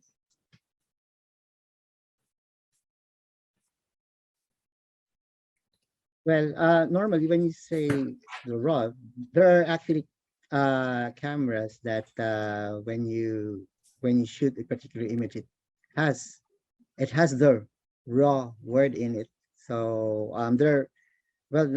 not all cameras has it. So I'm not sure what you mean by the SOOC there, because on my camera I only see the image itself. So some other cameras would have the word RAW in it. Okay. Oh, so okay. when you shoot an image, it is actually considered as RAW in my case. Okay, then next we have from Thomas Encarnacion. Okay. From the moon sample image processing, looking at the difference between the raw and the processed image, how much processing do you think is too much? Okay, so too much processing is like when you see like pixels already or the colors already getting washed out. All right, so you don't have to overdo those, because once in a while when you try to blend in the image, the colors, you have always to blend them as a whole. So you know if it's you're already overdoing it when the image already becomes like something like a cartoon. Okay, so there. the colors are washed out, the images get washed out. Those are the things. Okay, then next we have from Vincent Heda. Do you use a tracker when imaging galaxy using a focal method? Yes, yes, definitely, because galaxies are dim. So in my case, when you saw the Sombrero Galaxy, I was actually using my Nexstar 8i, which is a computerized telescope. So I was tracking the image while photographing it. Okay, so there. And then last we have from KC. Mhm. Due to the advancement of smartphone technology, do you think that there will be a time where mobile phones will equal the image quality of DSLR systems and may possibly replace the said systems?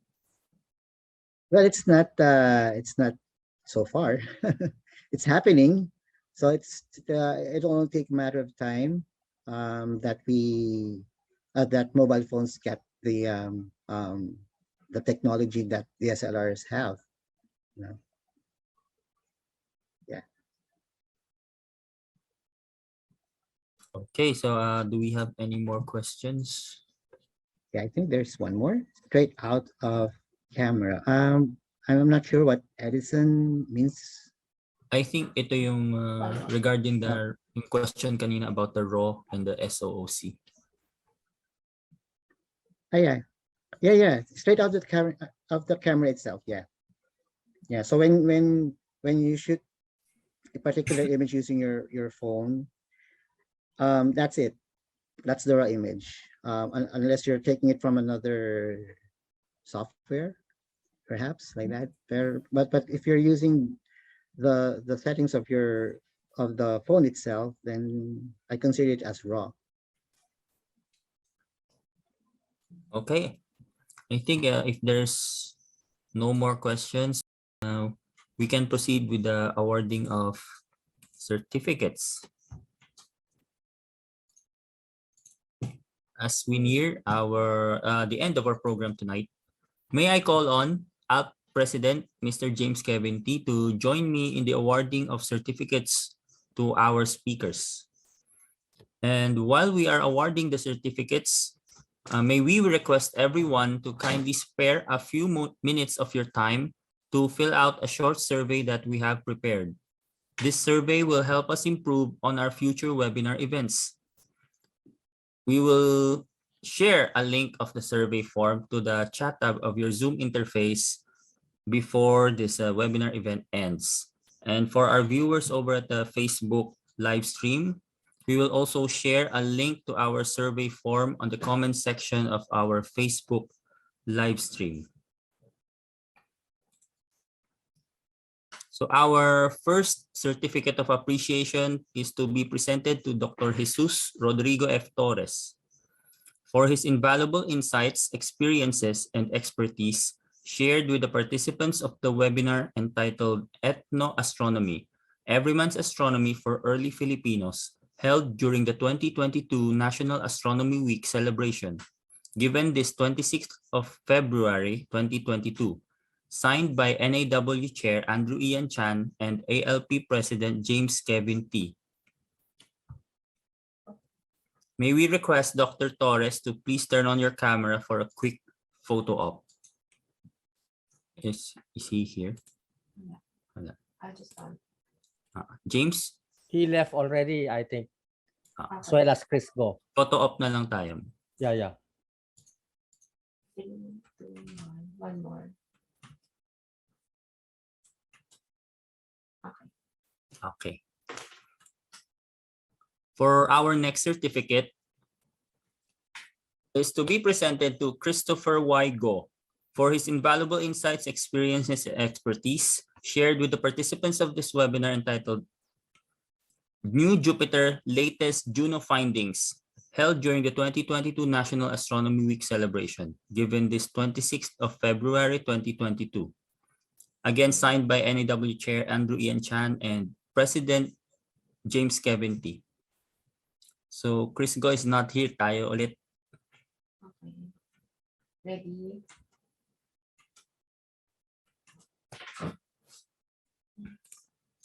For our next certificate, this is to be presented to Dr. Jose Francisco A. Aguilar for his invaluable insights, experiences, and expertise shared with the participants of the webinar entitled Ethnoastronomy.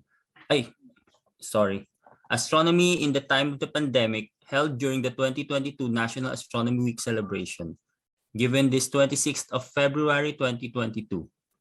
Again, signed by NAW Chair Andrew Ian Chan and ALP President James Kevin T. May we request Doc Jett to please turn on your camera for a quick photo op.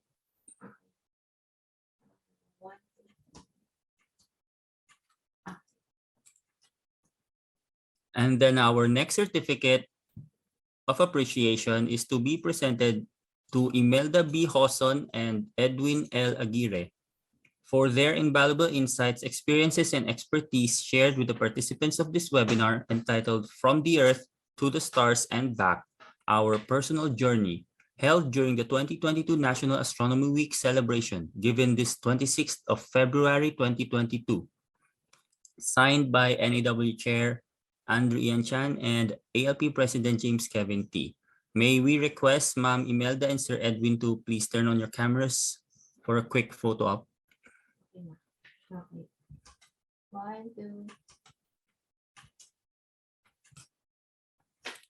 Thank you. And lastly, we have Peter Benedict Tubalinal for his invaluable insights, experiences, and expertise shared with the participants of this webinar entitled Mobile Phone Astrophotography, held during the 2022 National Astronomy Week celebration. Peter, Yeah.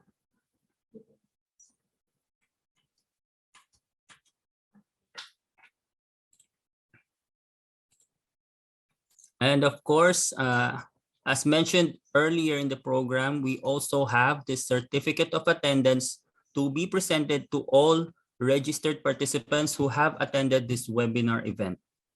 This is for attending the webinar theme, Looking Up in the Time of Pandemic, held during the 2022 National Astronomy Week celebration, conducted this 26th of February 2022. Again, signed by NAW Chair Andrew Ian Chan and ALP President James Kevin T. These certificates will be sent out to each participant via the emails that you have provided in the registration form.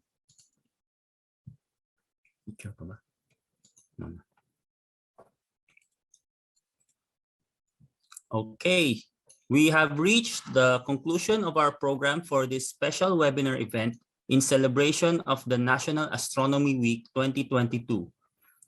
First, I would like to express my appreciation to the speakers and panelists for their valuable contributions to our first ever webinar. My deepest gratitude also goes out to everyone who attended this webinar and helped to make this event a success. Finally, a big shout out to our organizing committee for coming together to help make this event a reality.